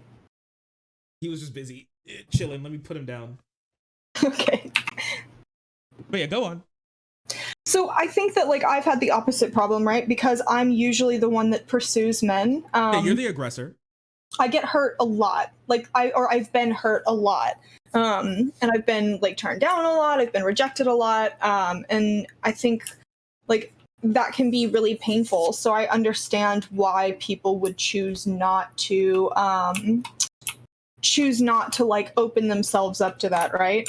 Yeah, it could definitely be like scary too, or it could be it could be bad for like, feel bad for like social norms, right?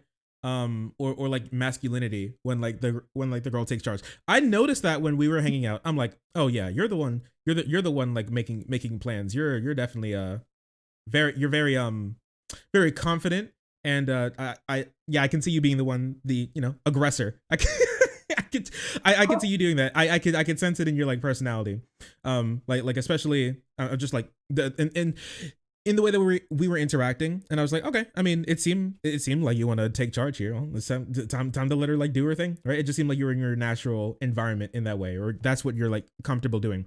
And so I know a lot of guys feel really put weird off about by it. that. Well, it Yeah. can be put off, but it could be like feel really weird or just bad because you feel like you're the one who's supposed to be doing it, and then you feel too scared, and then like the girl does it, and you're like, oh, she's like more of a man than me. I am literally a bitch, and so now you like your identity has just been completely crushed, and your self-esteem gets even lower, and so you're like, I can't. Yeah, you feel like emasculated, like completely when she's more forward and doing like your job, right? And so I can definitely. I don't know if I've necessarily felt that way, but I can 100% see that happening, and I've heard like guys say that before. Yeah, so it's hard for me, and I think that like this is something that for me that's just natural, because like I've been on my own since I was in high school. Like I was out of my parents' house, I was on my own. Like it was good luck, don't call, don't come back. You need anything, fuck you, too bad. Like it was a real bad parting. Oh yeah, it was not good. And so my parents like literally were like, do not ever call, do not ever come back, like go. So I graduated high school from like somebody's couch. And the only reason I graduated was because like my librarian pretended that I made up like 50 hours with her, and my English teacher, my average for the year grade in English was a 30, and she pushed it to a 70, and she was like, I'm only doing this for you because you have to swear to God to me that you're going to go to college. And I was like, okay, I'll go to college, all right. So she lied so that I would pass. Like both of these teachers lied so that I would like graduate high school. Like I was completely on my own, and I didn't speak to my parents until I was like 20. Like they were just like, fuck you, you're on your own, go. And so I mean I sold my last pair of boots to get I went off to college because it was like either go to college or like literally live on the street after the friend who I was staying with graduated. So yeah, but did you ever think just post pictures on the internet and you just be vibing? Well, so at the time, like I was really, really sheltered. Like I spent most of my teenage years grounded. I was always in trouble. Like I was basically confined to my room for most of my teenage years.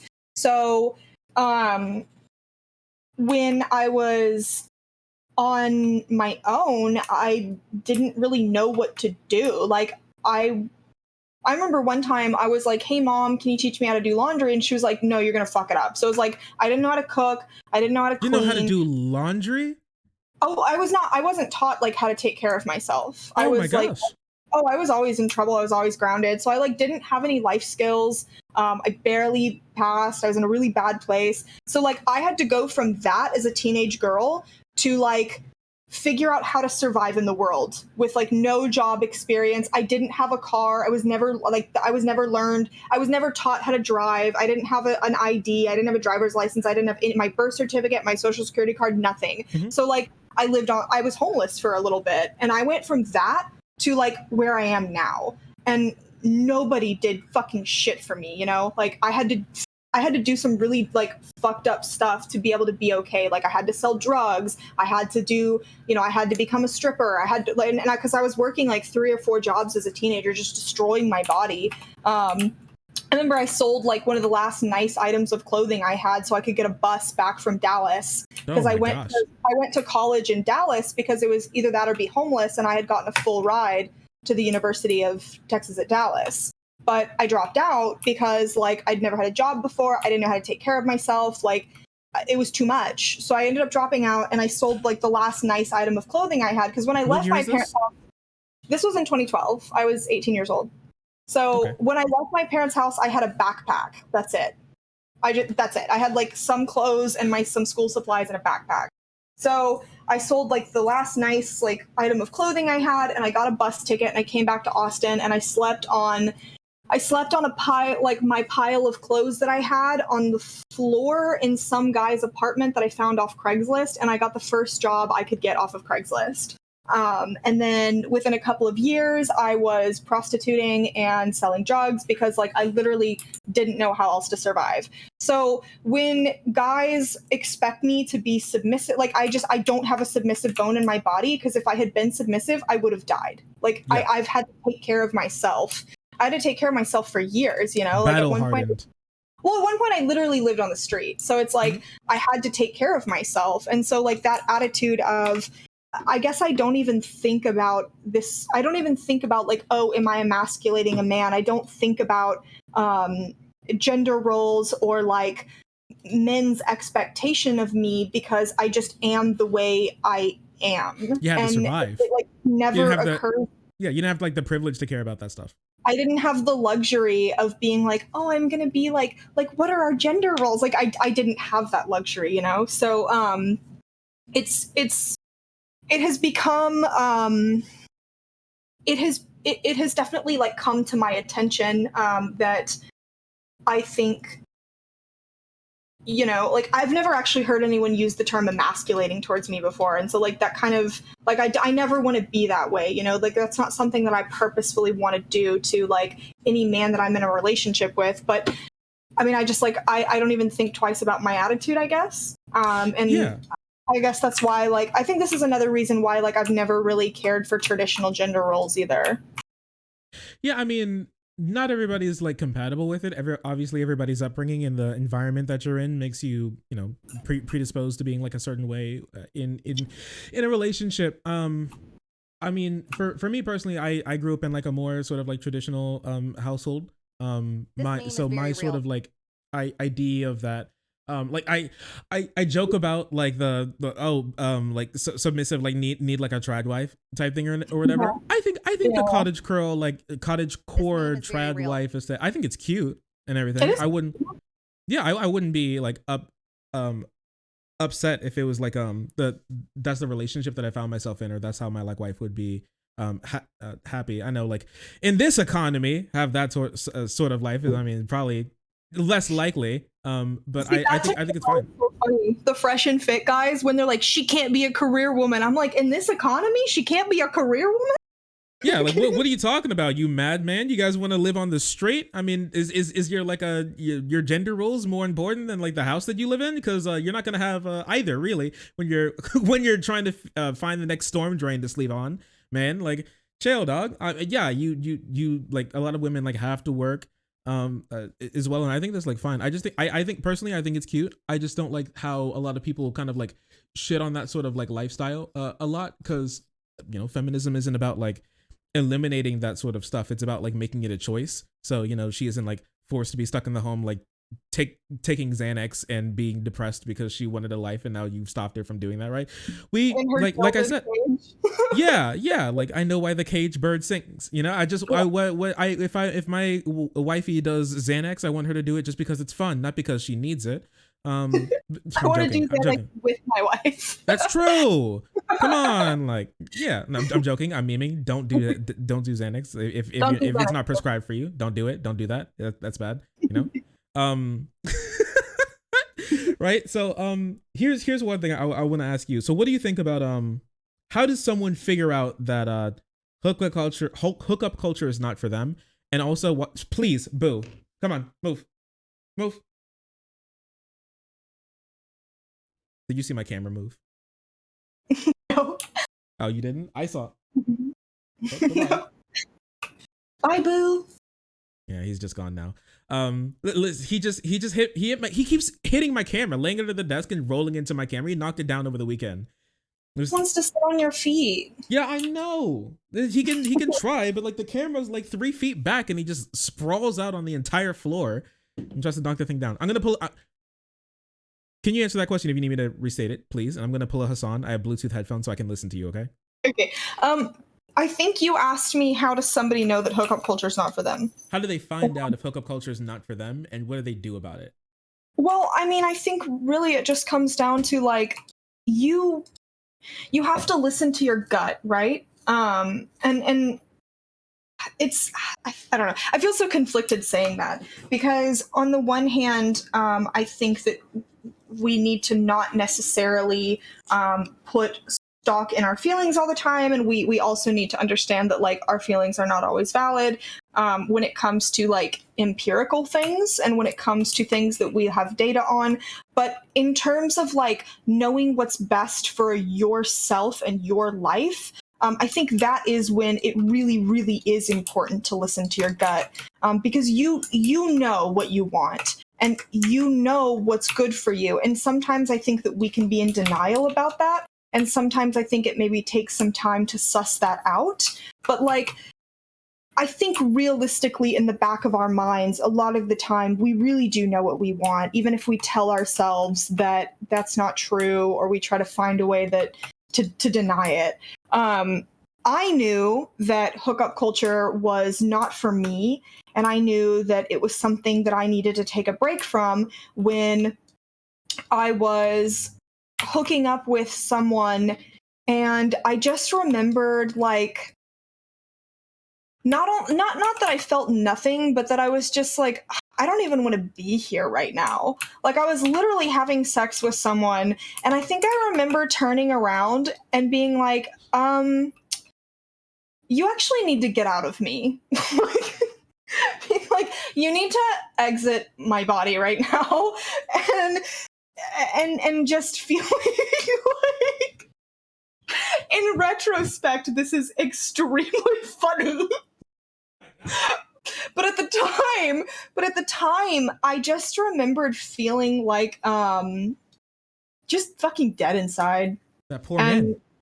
Well, it was a friend. Okay, it's a little bit better that like this was a friend of mine and that we had known each other for years. So I don't think he was like, "Wow, you have completely destroyed me from the inside out." And we talked about it afterwards, and it was okay. But just like in the moment, I was so fucking upset, and I just was like, man, I just don't want to be here, to such a degree that I was willing to turn around and look a man in the face and be like, get out of me. So, I mean, I think at that point, I just had to sit down and really ask myself, like, why am I doing this? And I had to ask myself, like, how do I rectify this moment with my beliefs as an ardent feminist, and with my beliefs that casual sex is okay, that there's not this horrible, there's not this horrible negative morality associated with casual sex. And I had to sit down with myself and have like a really long, I mean, it took a long time, and I just stopped having sex. Mm-hmm. And I had to ask myself, like, what does this mean? Am I okay? Like, are my beliefs true? Do I hate women? Yeah, am I actually not a feminist? Do I actually hate women? Oh my gosh, I wanted to stop having sex. Do I hate women, and do I need to become a trad wife? In that time you Amazoned a hijab to your house, and you're just like, man. Yeah. I actually became a proponent for white Sharia. Yeah, no. Yes. Like, bought like the nun outfit straight from the Catholic Church. You're like, okay. Yeah. But you know, I had to be like, because I've always been someone. I mean, even when I was like a teenager, I was very much like a Kathleen Hanna bikini kill. Kathleen Hanna is she's the front woman for Bikini Kill and La Tigra. She's like part of the Riot Girl movement. El Tigre? I love that TV show. That shit was yeah. She's actually a Mexican wrestler. Yes. No, love that.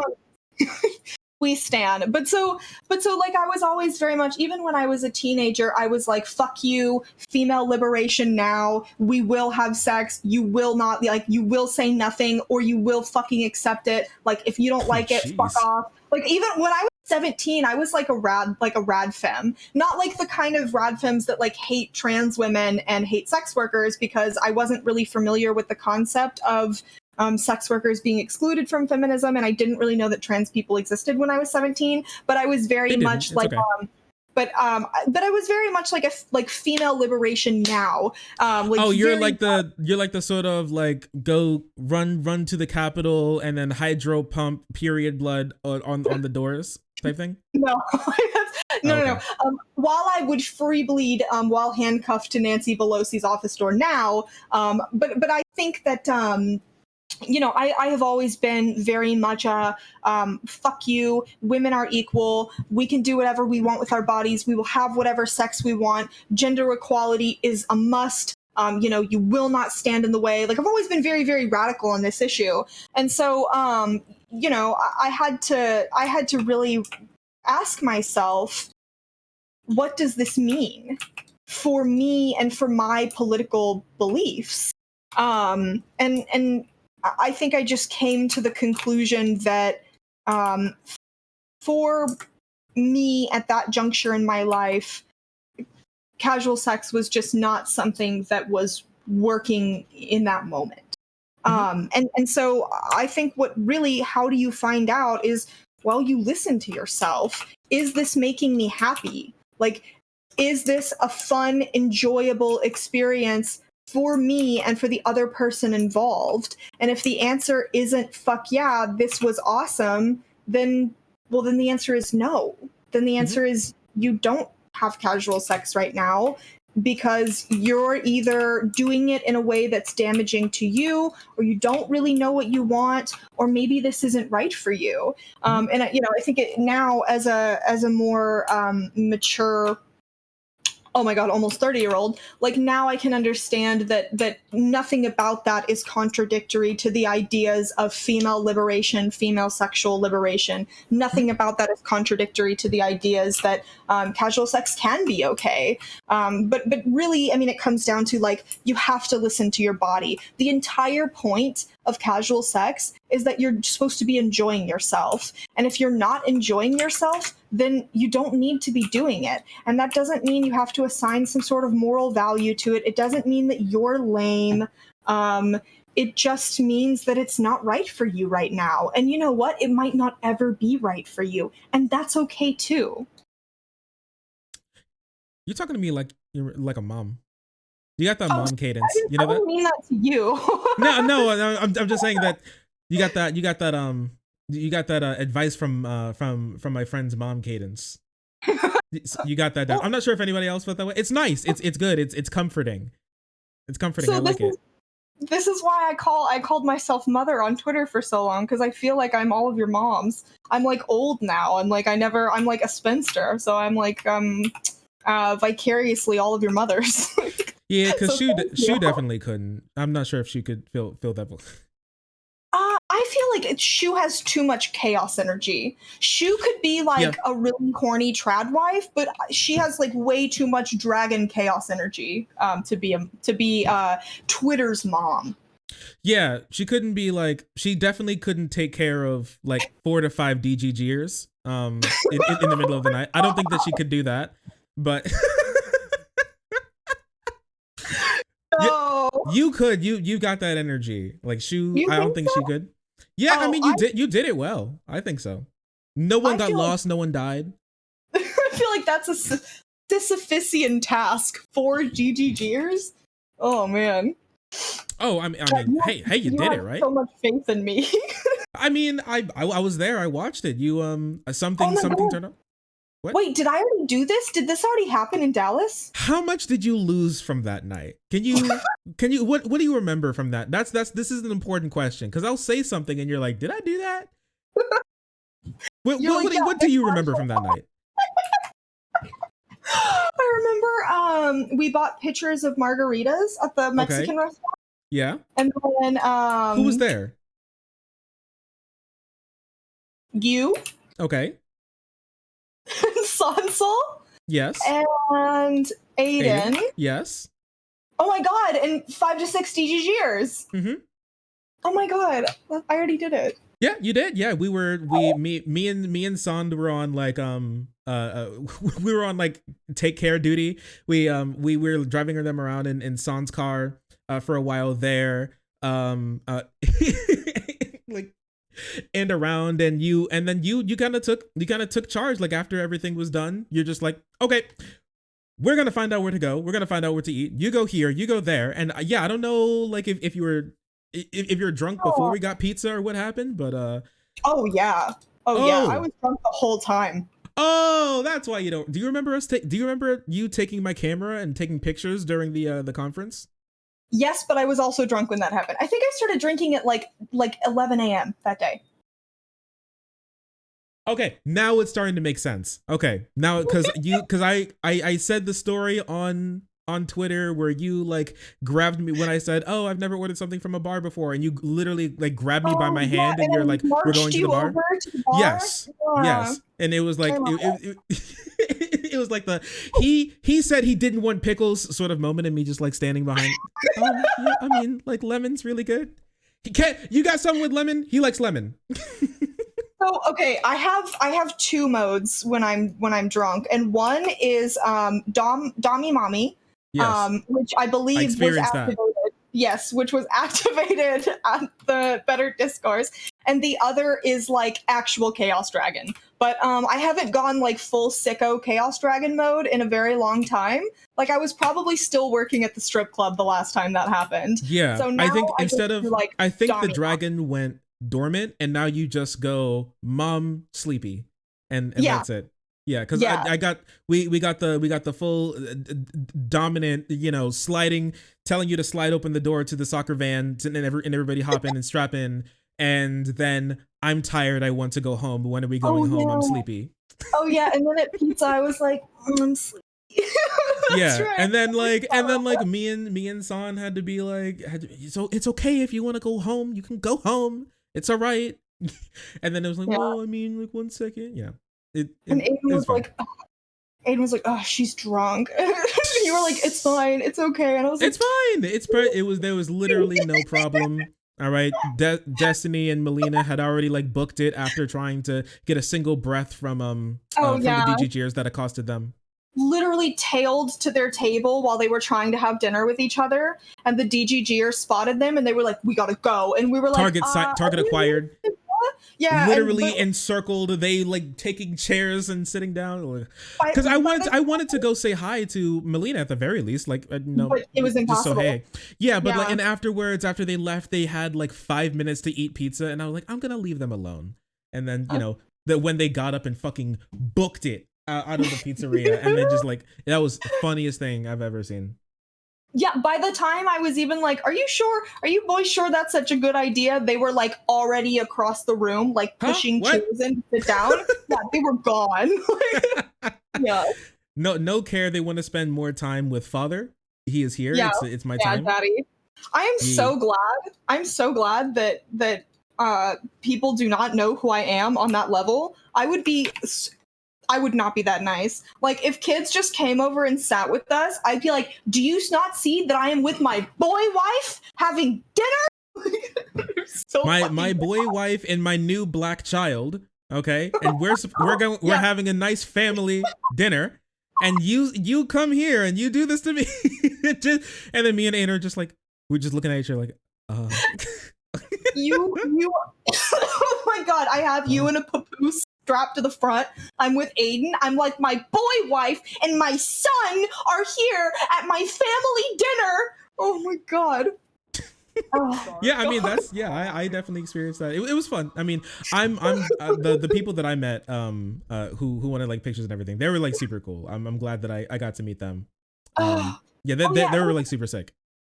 everyone that came up to you was so sweet. They were like, are you Shark? I watch your show. Can we get a picture? I was like, okay, that's how you be like a good fan. Like, that was so cute. All my viewers, all my parasocial friends here, they're all amazing people, and every single one that I met were just that you kept up. Okay, you were pretty sick. They're pretty cool, honestly.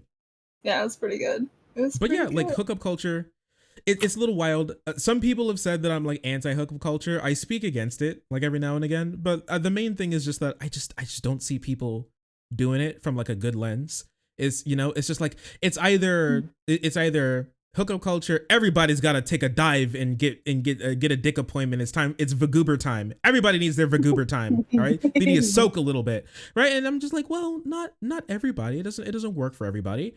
Right, like I'm not against it. Like if you do that, like that's not my problem.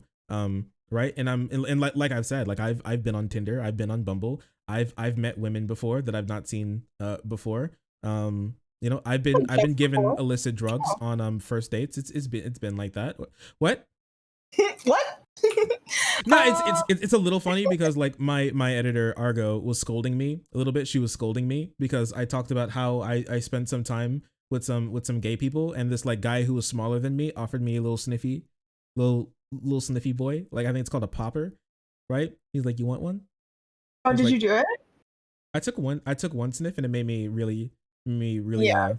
I was like, Oh, yeah. what's happening? Yeah. So And then that's the anal sex drug. what? And then and then she was like, why are you taking drugs from random gay people? I'm like, well, I mean, you're smaller than me. You're like, would it be better if they were straight? You just would be taking Shark, cover random your drugs from random people. Yeah, she was like, you need to cover your drinks. You need to not do that. Oh, that's true. That's big true. Yeah, you should always be covering your drinks. Also, take your drink to the bathroom with you. Never leave it out. Okay, so I have a question. What do you think Mm-hmm. about eating or drinking in the bathroom? I'm not like at a club, like you're at your desk and you're like, I gotta pee. And you just like grab your drink and you're like, I'm just gonna sip while I'm on the toilet. Like, what do you think about that? Cringe or based? I mean, it's fine. It's like, is your bathroom clean? Like, if you have the dirtiest bathroom in the world, like, no, don't do that. But if you have the dirtiest bathroom in the world, like, you have a lot of other problems that we should probably talk about first. Okay. But like, yeah, whatever. I don't care. What like, if I have a plate of fettuccine Alfredo and I'm just like sitting on the toilet and I'm just like twirling? Is that okay or is that not okay? Okay, well, so I need more information here. Oh no, guys, help. It depends what you're going to be doing, and then it also depends, like, it's okay. The only way it's okay to bring a plate of fettuccine Alfredo into the bathroom is this. Here's how it has to go. There's one way it can go and one way only. So you sit down on the toilet and you're eating your fettuccine Alfredo. Yes. So then whenever you're ready to finish up your business, you have to put the fettuccine Alfredo down on the floor. Whoa, not the floor. You can put it on the plate. What? It's on a plate. It's on a plate. Don't put it on the floor. That's weird. No, well, hold on. What do you? Okay. I mean, okay, fine. Then fine. Then you stand up. You hold it in one hand, but you have to close the toilet lid with the other hand. You close the toilet lid? Flush. Are you gonna flush with it open with food in the same room?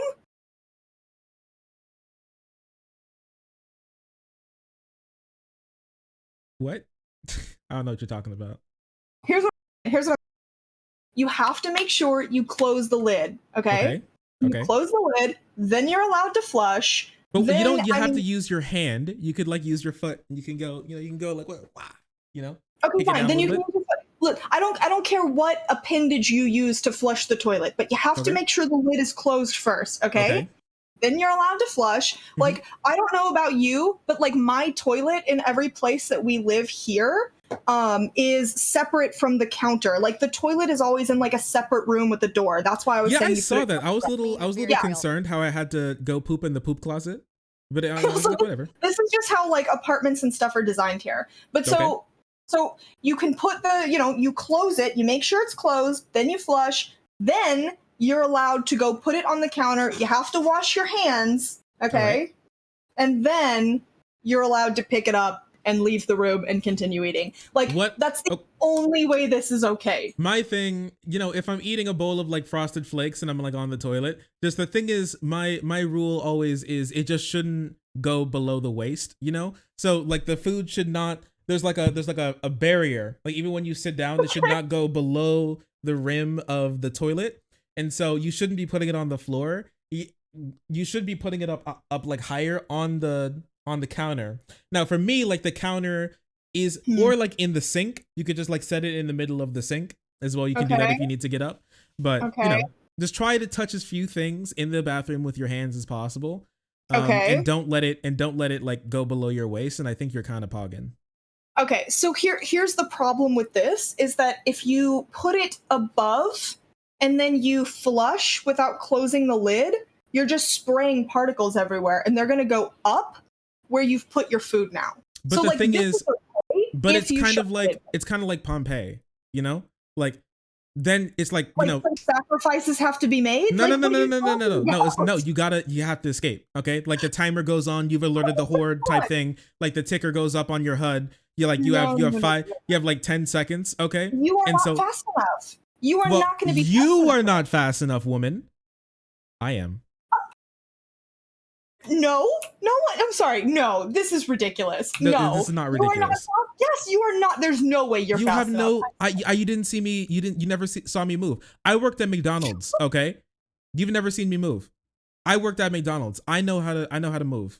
Okay, I'm You would fast enough. literally have to defy physics. There's no way you are fast enough. Physics is my bitch.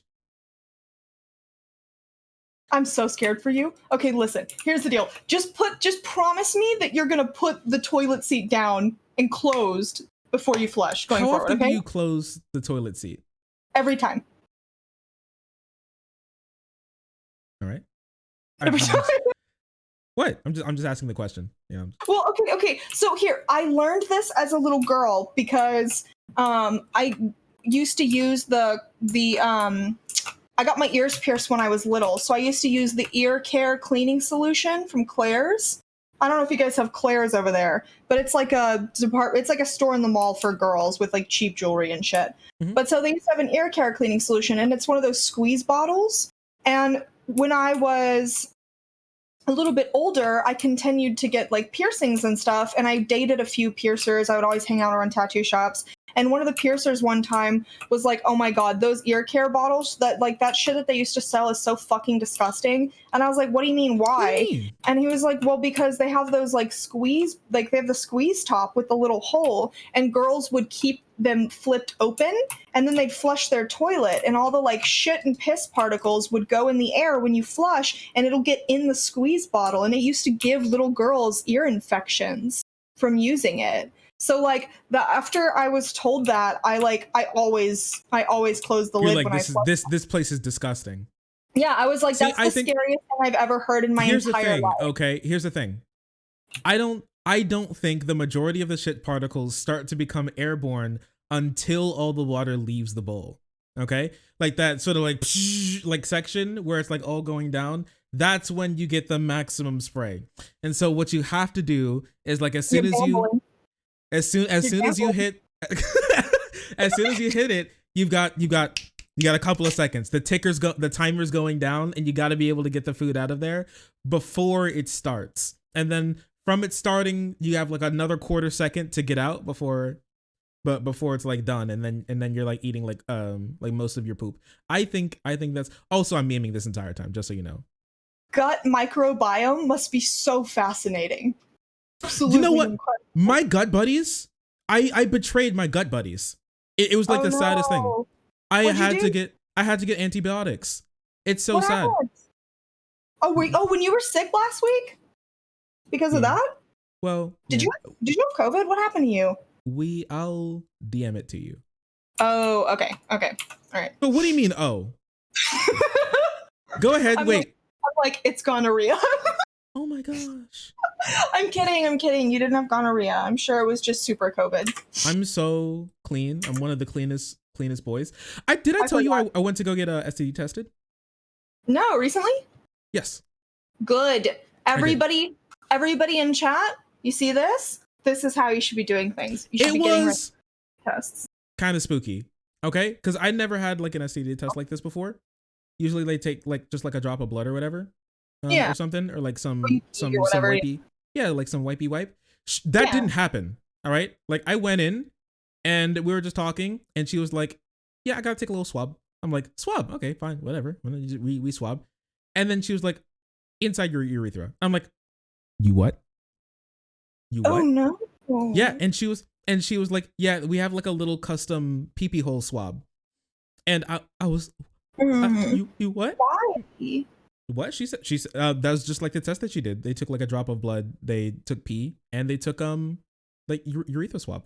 And so there was this like tiny. It was very small, but it was still it wasn't good. And she was like, I have to like put it in. Yes, you're right. It was medical sounding. It's like she had to put it in, and then she said I have to turn, and then we're good, right? I remember the story. Yeah, it was bad. Now I'm scared. Okay. So. It just so you know, not to spook anybody from not like getting tested, because it is important. All right, it's not like it got lost or anything. It's not like she was like put in and then like had to smack it or something to like. that didn't happen. 1 second. Yeah, just bopped it in there. That didn't happen. Okay, just so you know, it was very small. It was probably really like a quarter of a centimeter type thing. It stung, but it wasn't just. Yeah, she dropped it. She's like, yep, drops it. Oh, it's gone. This happens all the time. No, that didn't happen, just so you know. Sounds terrible. It actually sounded way worse than it actually was. It just stung a tiny bit. Can you imagine? She's like, oh my god, we're spending a fortune in lost STD sounding equipment. Yeah, that's true. It's No. like yeah, I mean like it's like one of those things where they accidentally keep where they accidentally leave like medical equipment in you after like a surgery, right? Like you know what? It's like one of those things where like she drops it, but then she just doesn't say anything, right? And so when you go home, it's like a little pea shooter, like you go pee and you just rapid fire like the Q-tips out, and you're like, whoa, where did those come from, right? So scary. I don't even have a penis, and that's terrifying. Yeah, I mean, it wasn't. I mean, it definitely wasn't fun, but yeah, it was. It was definitely something. I mean, it was definitely weird. I'm excited to get my test back. I want to like put it. I want to maybe I'll like frame it or something. I'll like put it up here to show that I'm a very clean boy. Like a frame for it? That's adorable. Yeah. I love it. Yeah, like yeah, that's great. And I can like send a picture to like potential slutty hookup partners. That's good. That's really good. That's way more than any man has ever been willing to do that I've hooked up with. So you're like already light years ahead of the pack. Yeah, like one thing that I've noticed is that like once you say something about like getting tested, now everybody thinks that you are carrying gonorrhea, herpes, syphilis. You know what I mean? Like AIDS, yeah. Yeah, you're like, oh yeah, I'm getting tested. Like, you're what? Like, I don't know why getting tested is now so like so weird. Like, getting tested should not be so like abnormal that the only time you get tested is when you like know that you have something, right? You should literally be doing it like quarterly. Yeah. And like unless you have a partner. Well, quarterly, like it's my goddamn stocks. Yeah. Oh well, gosh. I mean, I think like that's one of those things that like I try to tell people that they should be doing it. I mean, at least once a year. Preferably, you should be doing it in between partners. You should be doing it like, I don't know. I think unfortunately, like if you feel like there's been some sort of something happened behind your back, you should be getting tested. Yeah, I mean, you should just be doing it regularly. Yeah, I think so. I think it should be really normalized. Yeah, honestly. Is there anything that we haven't touched on you want to talk about when it comes to like hookup culture, like the memes that surround it? Do we have any? Oh yeah, my final meme is that I'm actually really hungry. So I love you. No, not hungry. Who's hungry? Who is that? No, bad. I love you so much, and I'm gonna go eat some snacks. And thank you so much for getting me in contact with FD, and 2 for having me come on and shoot the shit. This has been really fun as always. Were you like my little therapist or something? Did you like write some stuff down, or did you just want to like bounce ideas off each other? To chit chat, that's all. Okay, I'm trying to take up the time that I do for my actual job. Okay, I understand. I see. That's why I was like, "Hey, do you have a bunch of segments? Like, do we have time?" Yeah, no, it's no problem. We love speaking. We gotta do Discord calls more and off stream more. Oh yeah. So I can tell you more personal memes. Like I did in the car ride back to Dallas. That was fun. Oh yeah, that was fun. Your chat keeps asking, can you please you need to rein your chat in. They're being Merrick, who's in Paris? Yeah, Merrick, who's in Paris? I love you so much, and I have to go. That was fun. Thanks, guys. Whoa, gotta get out of here. Oh, would you look at the time?